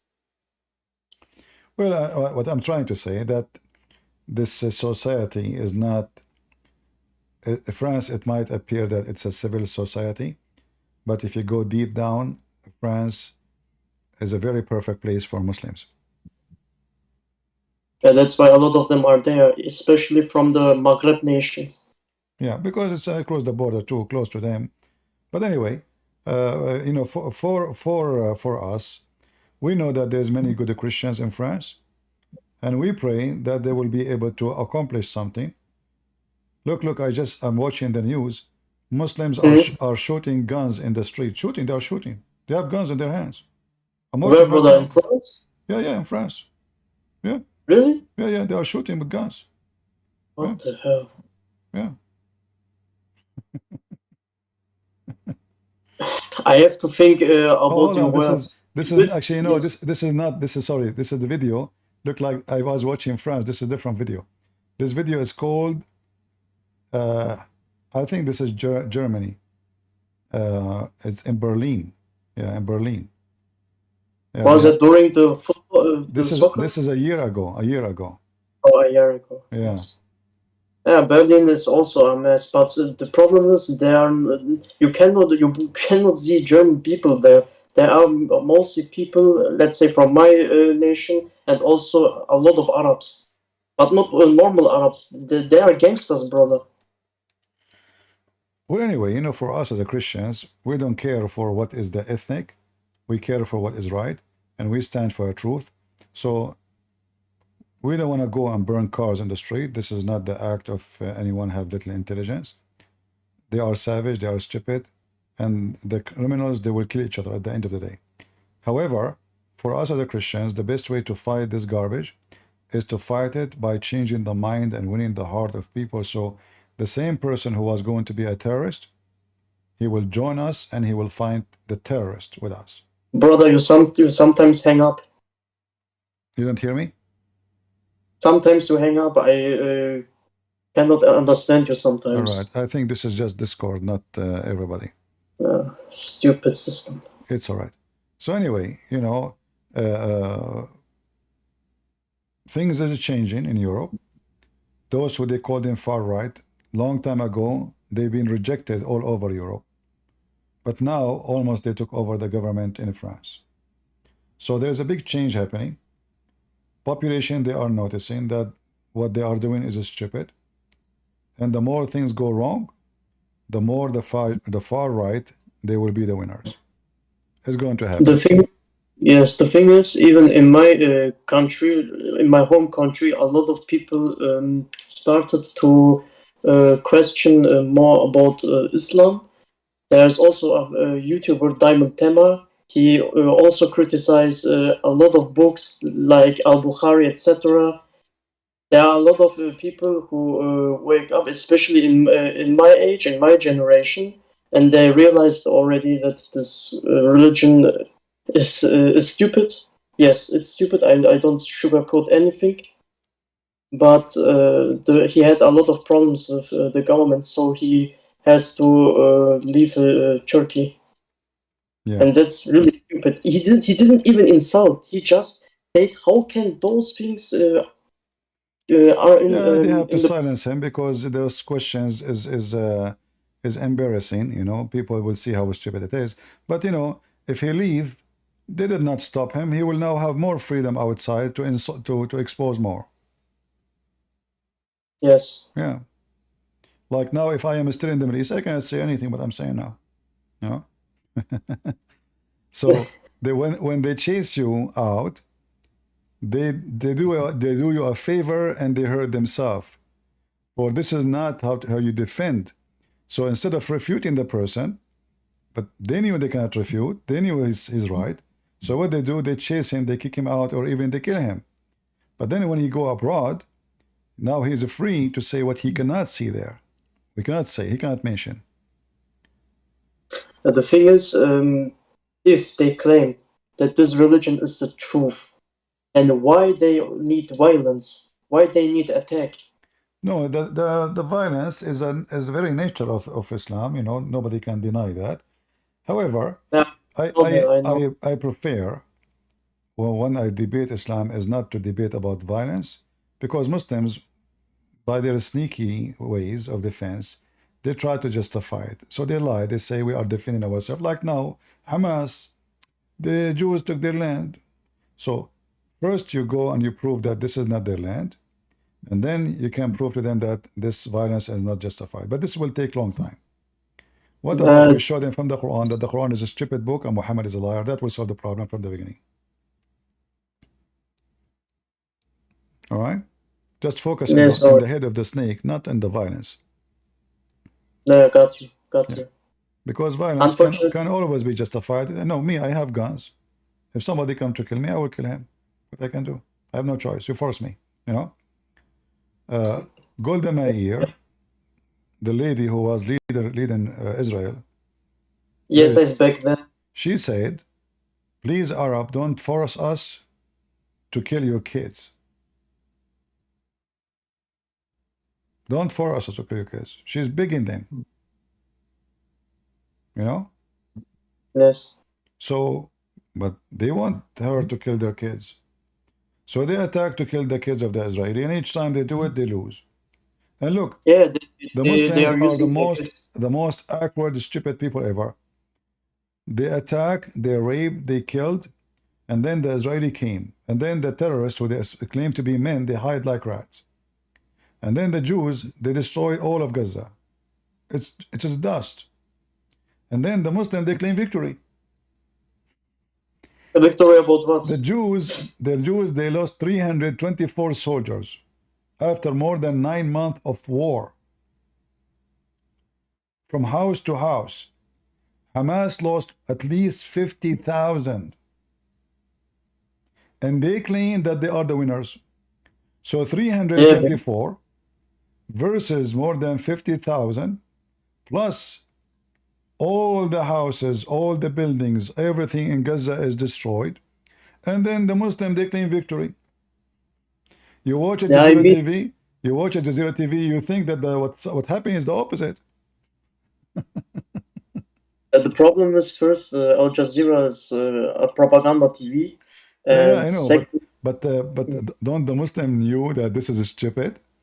I mean, how we won the war, and our cities and towns are totally demolished, and then they lost 300 of them and 50,000 of us. They are Shahid for them, Shahid. Yeah, I mean, this is stupid, you know. And not only that, like after this war, what they accomplished? Nothing. Nothing. What they accomplish? Did they get anything? No. Now Israel control most of Gaza. Actually, they control all of Gaza. They are the one who would draw. You know, I think they're trying just. Do you think they will include Gaza to Israel? They will what? Do you think they will include the Gaza to Israel as a part it of depends on the Israel? leadership. If the leadership are strong, they should kick all those in Gaza because those are not local. Those are occupation. The only local is the Christians there. The rest are Arab who came with the invasion. All those who they are Arab should send them to Arabia, where they came from. And Gaza should stay for the local. I mean, other countries, they don't accept them. Especially Egypt, Saudi Arabia. Nobody accept those, they call them Palestinian. Nobody accept them. Syria, Lebanon, nobody accept them. In fact, Israel offered Egypt to take over Gaza when they signed the peace agreement. Egypt refused. They don't want to take it because they knew they cannot take 2 million. Most of them, they are drug dealers. You know, they knew the quality of Gaza. Gaza is a very have a very bad reputation of the people who live there. Drug dealers, thieves, criminals, prostitutions, everything, you name it. So in the appearance is Allahu Akbar, Islam, Hajji, Hamas, but you go deep, you will find that this is the land of drugs, this is the land of prostitution, this is the land of everything wrong. So the appearance is something. This is why Egypt refused. I mean, think about it. Why Egypt will refuse a line is on the beach that will extend their border on the Mediterranean. They refuse. They don't want it because in order to take Gaza, they have to take the 2 million with it. They don't want that, you know. So they refuse to take Gaza because taking Gaza bring the risk of bringing all the gangs inside of Gaza.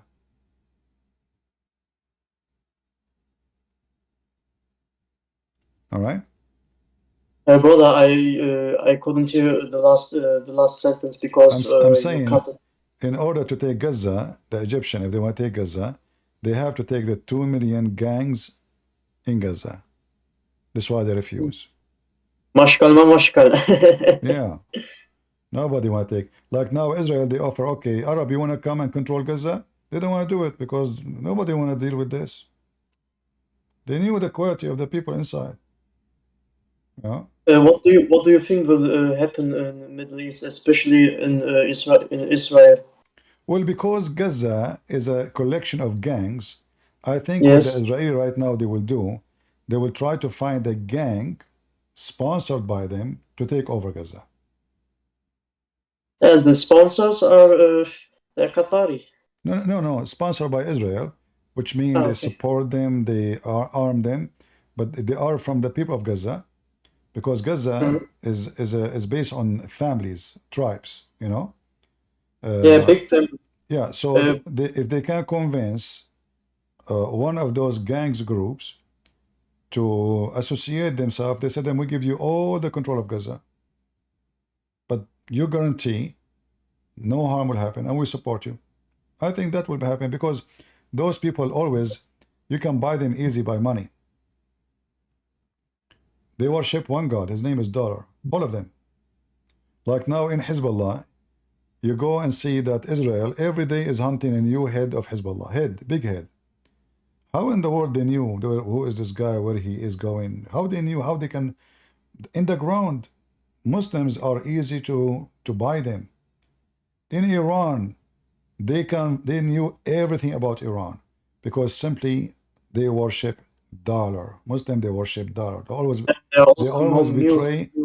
Yeah, who is the one who killed the family of Muhammad? Muslims. Who is the one who killed Ali and his family? Muslims. Who is the one who killed the caliphate? Muslims. They always betray each other. This is the religion of betrayal. You know. So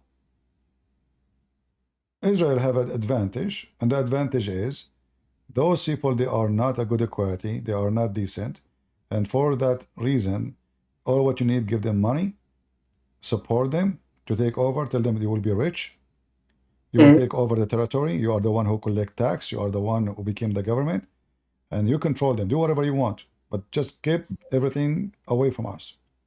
So I think that's what they will do.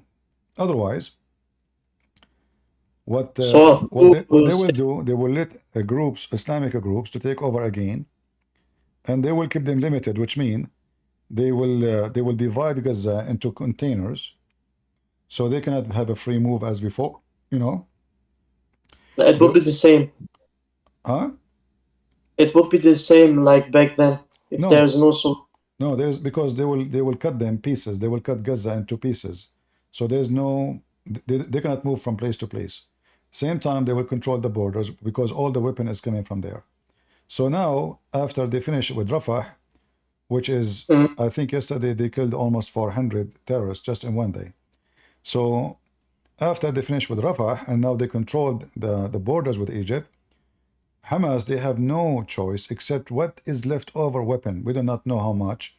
However, that will not be enough for a long time, you know. So they cannot smuggle no more. They have no open borders as before.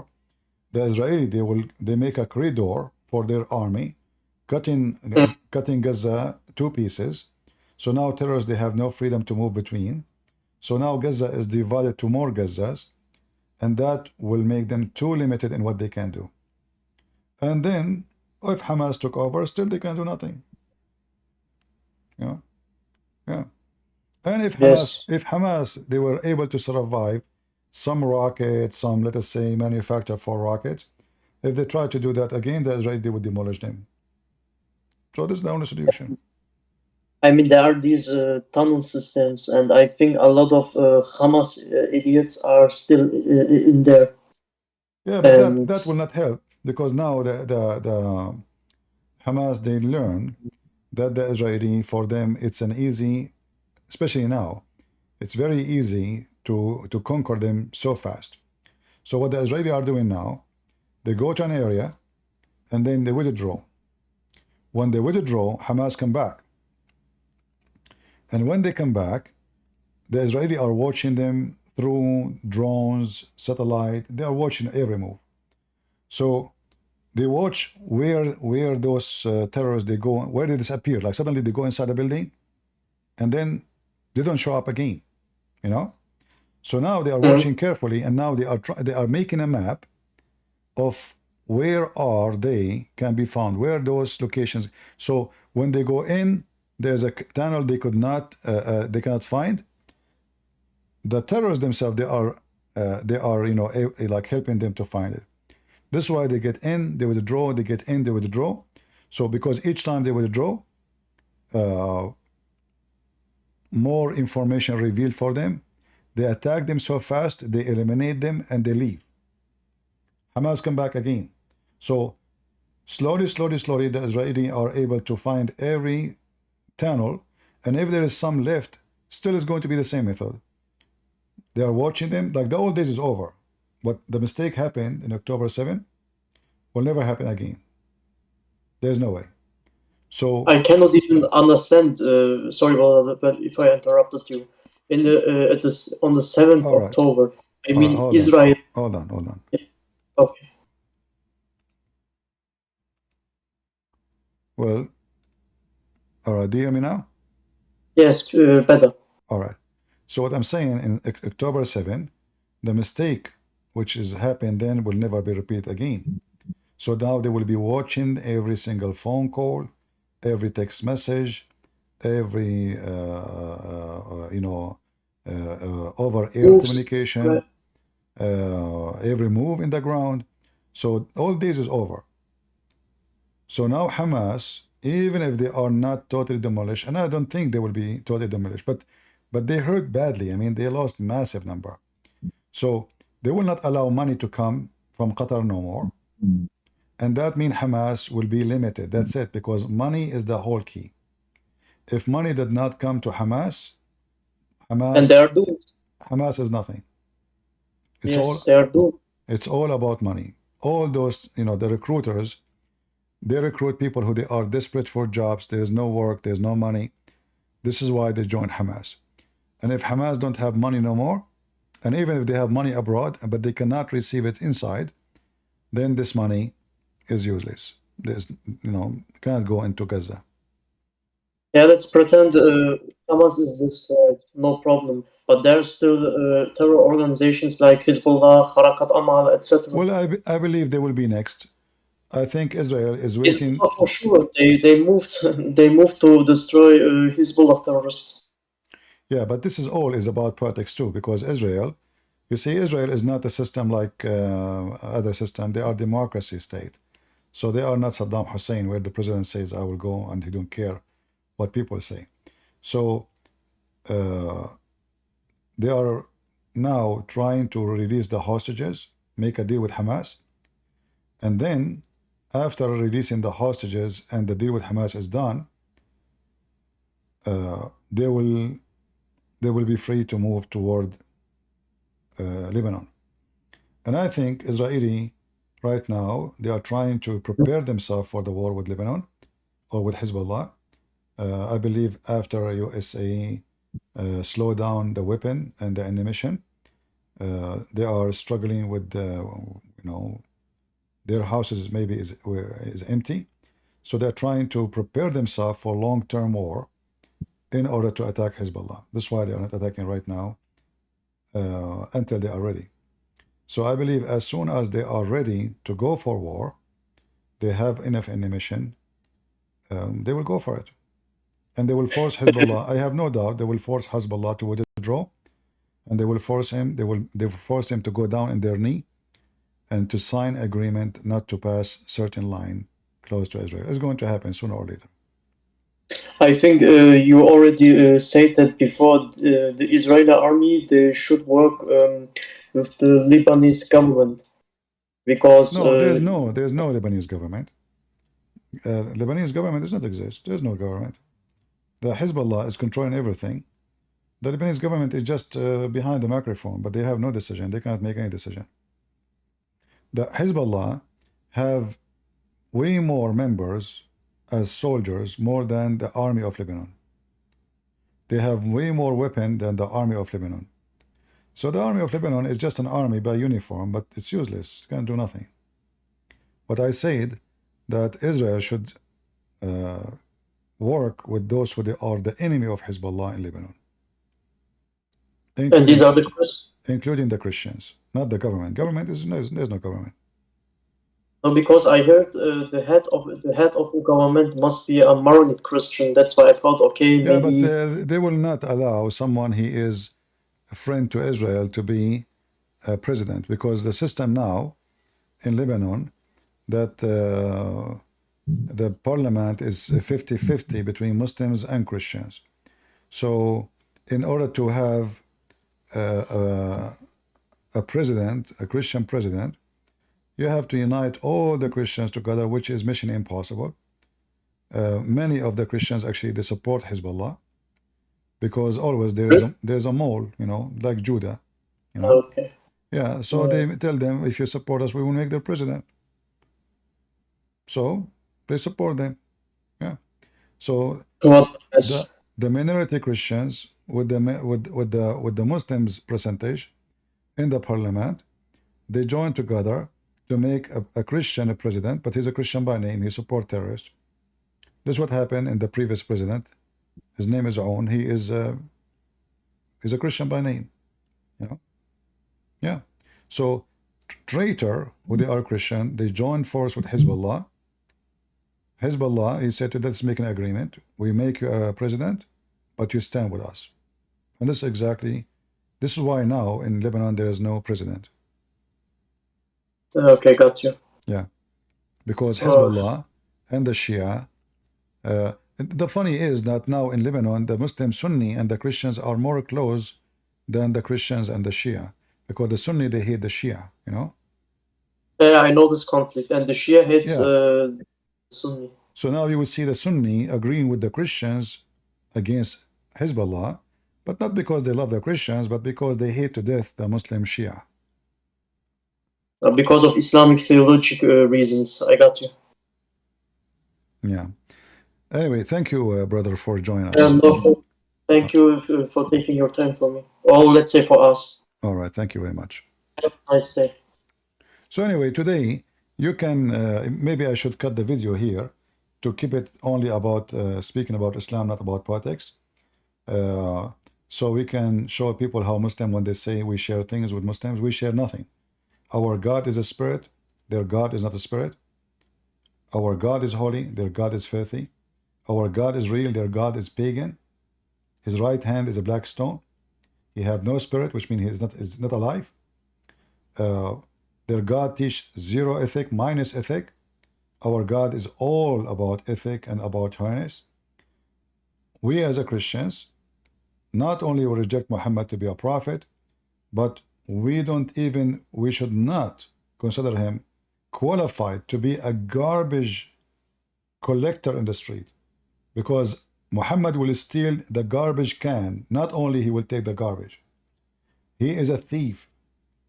We cannot trust him to be a security guard for a nightclub, for he will rape everybody inside. We cannot trust him to be a bus driver for children, for he will rape the children. We cannot trust him to go inside his own son's house, because he did what he did. He go to his own son's house and he took the women. So Muhammad, not only he is not a trustworthy, he is the devil himself, and we prove it every day and every time. So victory to Jesus over the lies of Muslims. And maybe some people are not happy for what happened in France. I think this is good news, because if the far right win the election with little majority, they will not be able to accomplish anything, and then people will blame them again, and they will lose their publicity. So it's better to let the lefty take over and fail with little majority, because they will not be able to accomplish anything, and they will be blamed to be the failure. So now the French, they will see, we tried Macron party, it turned to be macaroni. We tried the lefty, it turned to be left-handed. They cannot even write with it. And now let us try the far right. We never give them a chance. So I believe things happen for a reason, and there's a good reason there. So never be worried. Trust your Lord, and victory is always going to happen. And in his name we are always victorious. And the black stone kissers, they cannot talk about the monotheism, for they are nothing but paganism. And even, as we showed you, they believe that the urine of the prophet is a blessed urine. I was talking to a Muslim family in Skype. I mentioned this to the guy, his wife, his daughter, his two daughters was with him. He said to me that at least we don't worship a human being. I said, what about, you don't worship the human being, what about his piss? He said, please respect, I have my daughters with me. I said, I'm not being disrespectful. Why you are saying that? He said, this is not right to say. So, but this is what it is. You Muslims, you believe that the urine of Muhammad and his shit is blessed. He said, again, you are saying that? I said, here we go. Read. I gave him tons of articles. Tons of articles. And he speaks Arabic. I gave him from the highest sheikh of Saudi Arabia. He said to me, those cannot be legitimate website. I said, this is Ibn Baz. Go check it out. The guy, he could not believe it. He said, there is no way. Listen, check it out.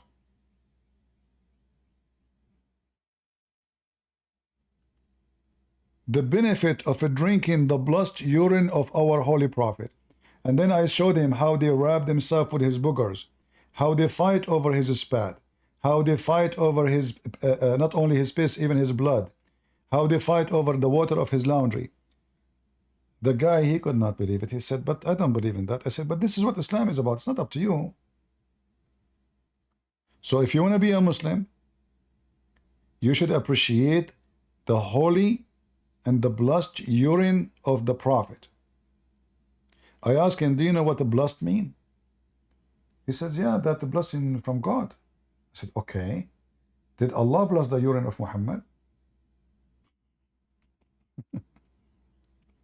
The guy, he do not know what to say. His daughter, they have their camera open. His daughters, both of them, they start laughing. The wife, she hit her daughter with her elbow, which means behave, but not in like in hard way. Like, come on. But the daughters, they could not hold themselves from laughing.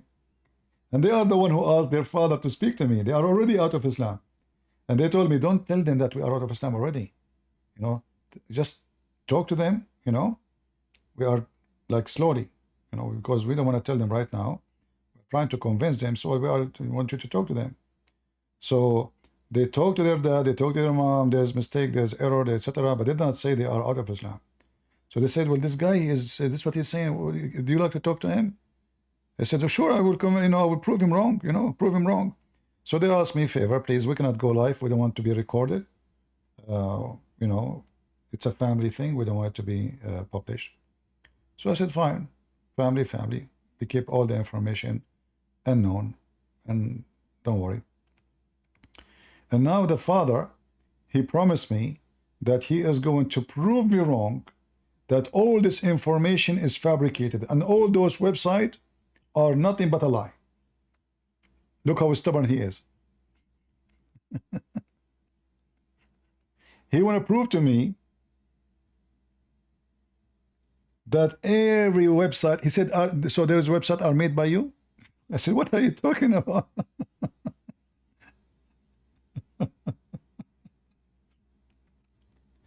The guy, he went in denial, you know, like, I said, listen, you can go. There's a way to check who is the one hosting the website.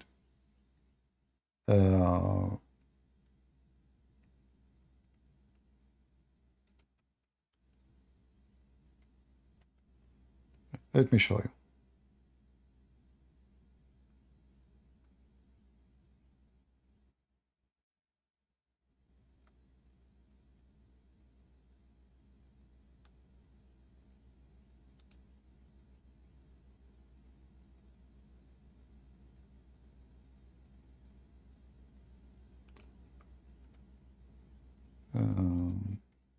I'm trying to find the link I gave him. Oh, here we go. This is the one who was the Mufti of Saudi Arabia until he died. The highest sheikh ever in Saudi Arabia. And then I said to him, listen. In the website, like I noticed there is an audio. Do you see it? I said, why you don't listen to it and let us see? This website, it says Al-Imam Ibn Baz. You go and click the contact. You see how you can contact them. There's a phone number, there's email, there's address. And not only that, in the page itself, there's audio you can play. نعود في بداية هذه الحلقة إلى رسالة وصلت إلى البرنامج من الصومال مقديشو وباعثها أخونا أحمد إبراهيم علمي فيما يبدو. أخونا عرضنا بعض أسئلته في حلقة مضت، وفي هذه الحلقة يسأل ويقول: رأيت في بعض الكتب المنتشرة عندنا في الصومال أن الصحابة رضي الله عنهم كانوا يزدحمون على ماء وضوء سيدنا ونبي. So this is the program, this is a TV program recording the highest sheikh in Saudi Arabia. And this is here the translation for what the question was. And the answer, yes, this is absolutely authentic. The guy, he played the sound. He said, how I know that this is the voice of Ibn Baz? He's making it complicated to me. I said, okay, go and search on YouTube, see if this is his voice. When he answers, see if this is him. This is their website. And this is the question.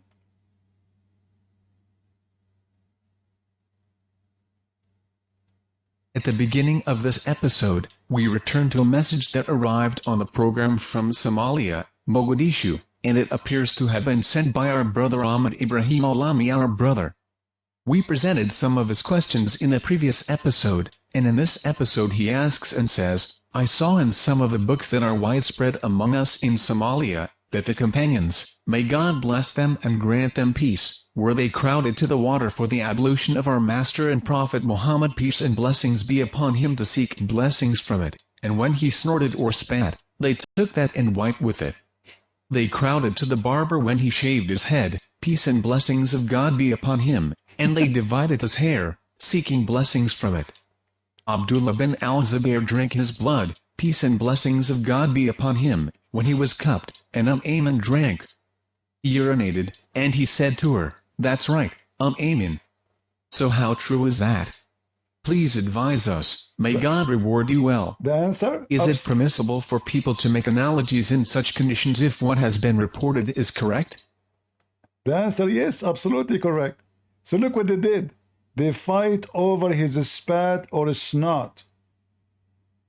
If he snorted or spat, they take it and they wipe their face with it. If you go to the barber, they go and fight over his hair. They drink his urine, they drink his blood. Even the water he washed with, they crowded the water of the ablution.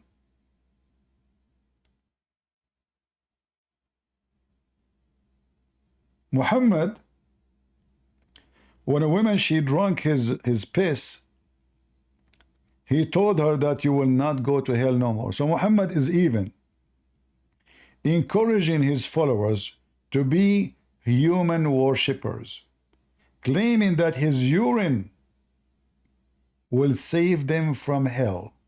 His urine. And this is the answer here in front of you. So I gave this guy, he will check it out. He promised me at the end, he cooled down. In the beginning he was so upset. He said I'm going to check it out, if this is true or not, and we will see what will happen. But as you see, that this is already what happened. And let me give you the website. If somebody is listening and he think we are making things up, I will give the website in Discord and Rumble in YouTube. Here we go. Actually, in YouTube I can't post it because have Arabic in it. It doesn't, I mean, in the link. So maybe some of the admin, they can shorten the link and post it in YouTube. This is what Islam is about.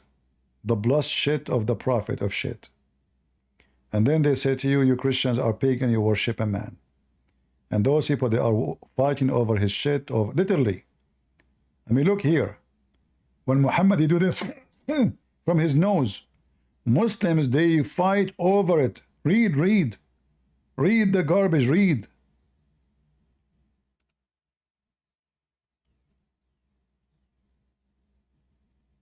It has been proven in the hadith of Abu Hanifa in the two sayings regarding the farewell pilgrimage, when Bilal, peace and blessings of God be upon him, went out with his ablution, the companions took from him what they could. This took a little, and this took a lot of his ablution, peace and blessings be upon him.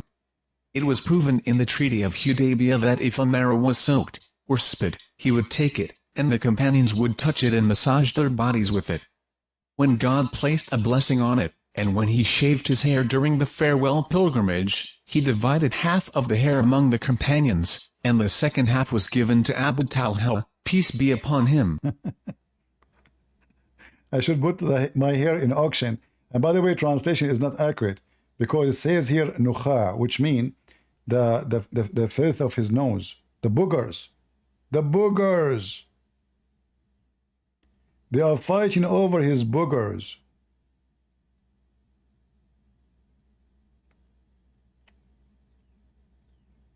This is Islam. And now the girls, actually, they were very happy because their father was able to set all. They thought he will leave after maybe 2 minutes, 3 minutes, but he did not leave. We almost talked for an hour, and after their father left the room, the girls, they said to me, "Thank you, CP, thank you. I think you got him." We think you got him. So we will see what will happen with this guy. And by the way, he have a beard. He have a beard. But they did not say if he's a sheikh or not. I did not ask him. But I'm assuming that maybe the beard is just like, you know, he grew a beard, not necessarily he's a sheikh. Yeah. But he could not believe what he see and what he is reading. So he came supposedly to prove me wrong in front of his daughters. You know, he left with, he don't know what to say. He could not really answer his daughters. It's obvious that Muhammad is a fraud. Look in here, it says nukhamatahu. The snot and the boogers come from his nose or from his mouth. This is what we are talking about.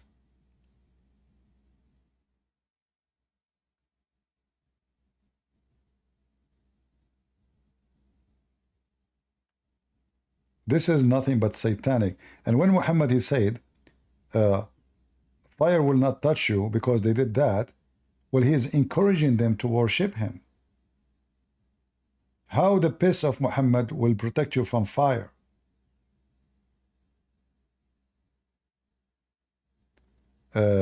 Grizzly?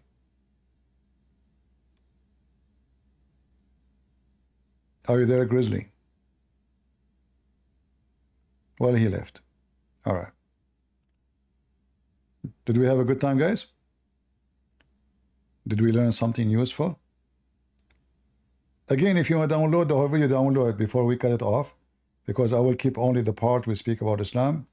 All the politics is not really my interest. I don't want to keep in my channel, videos about politics. So we can keep it about refuting what this Abdul he said, and we show them all how they are a bunch of liars. And now it's time for me. By the way, if any Muslim, he believe in any way, any mean, that I am holy and my urine is blessed, I have a news for you. I have to go to the bathroom to do so and so and such and such. So if you are a Muslim and you are interested in so and so and such, as Prophet Muhammad said in the hadith, I will be happy to put it in auction, and the one who pay more, he receive it first. All right? So we will put in auction. Trust me, it's a holy pee. It's a holy shit. And, if the shit of the Prophet can bless you, what's wrong with my shit?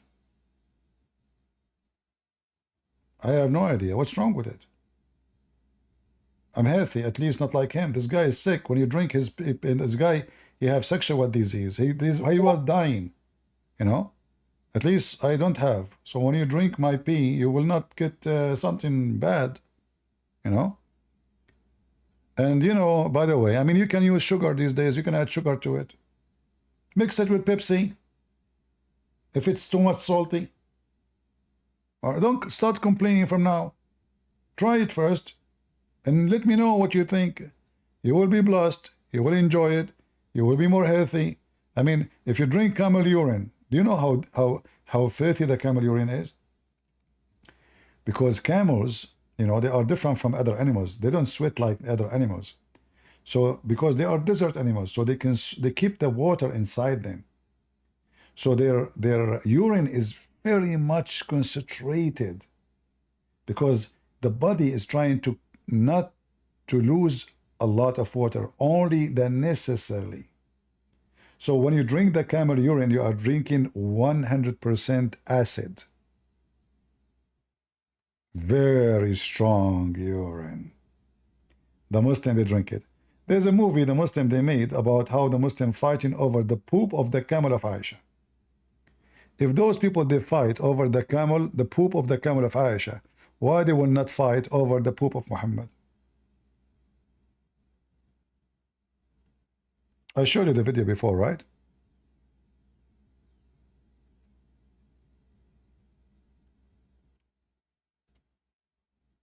I can post it for you. And the movie is made by the Muslims, by the way. It's not made by Christians. This is it's a part of the movie. I don't know where all the movie is, but this is a part of it. The whole movie is a sponsored, paid, the actors, everybody is a Muslim. Everybody. I'm posting in Rumble and in YouTube. I will post for you on YouTube when I'm done. So guys, listen to this. This is the camel of Aisha. This is a movie made by Muslims. Here, if you go, you move the scenery, you will find the camel of Aisha. You see it? The guy was making a speech about the blessing of the shit of the camel. How it is a blessing to sniff, to eat, to drink this shit or urine of this camel. Why? Because this is the camel of Aisha. This is not even Muhammad. This is Aisha. And then in the movie you will see that when the guy was talking about how amazing the shit of this camel, for it is holy shit, the camel, he dropped poo-poo. You see, the Muslims, they are having their hands waiting for the camel to do something. And they put a lot of bracelet and things around the camel neck. This is a holy camel.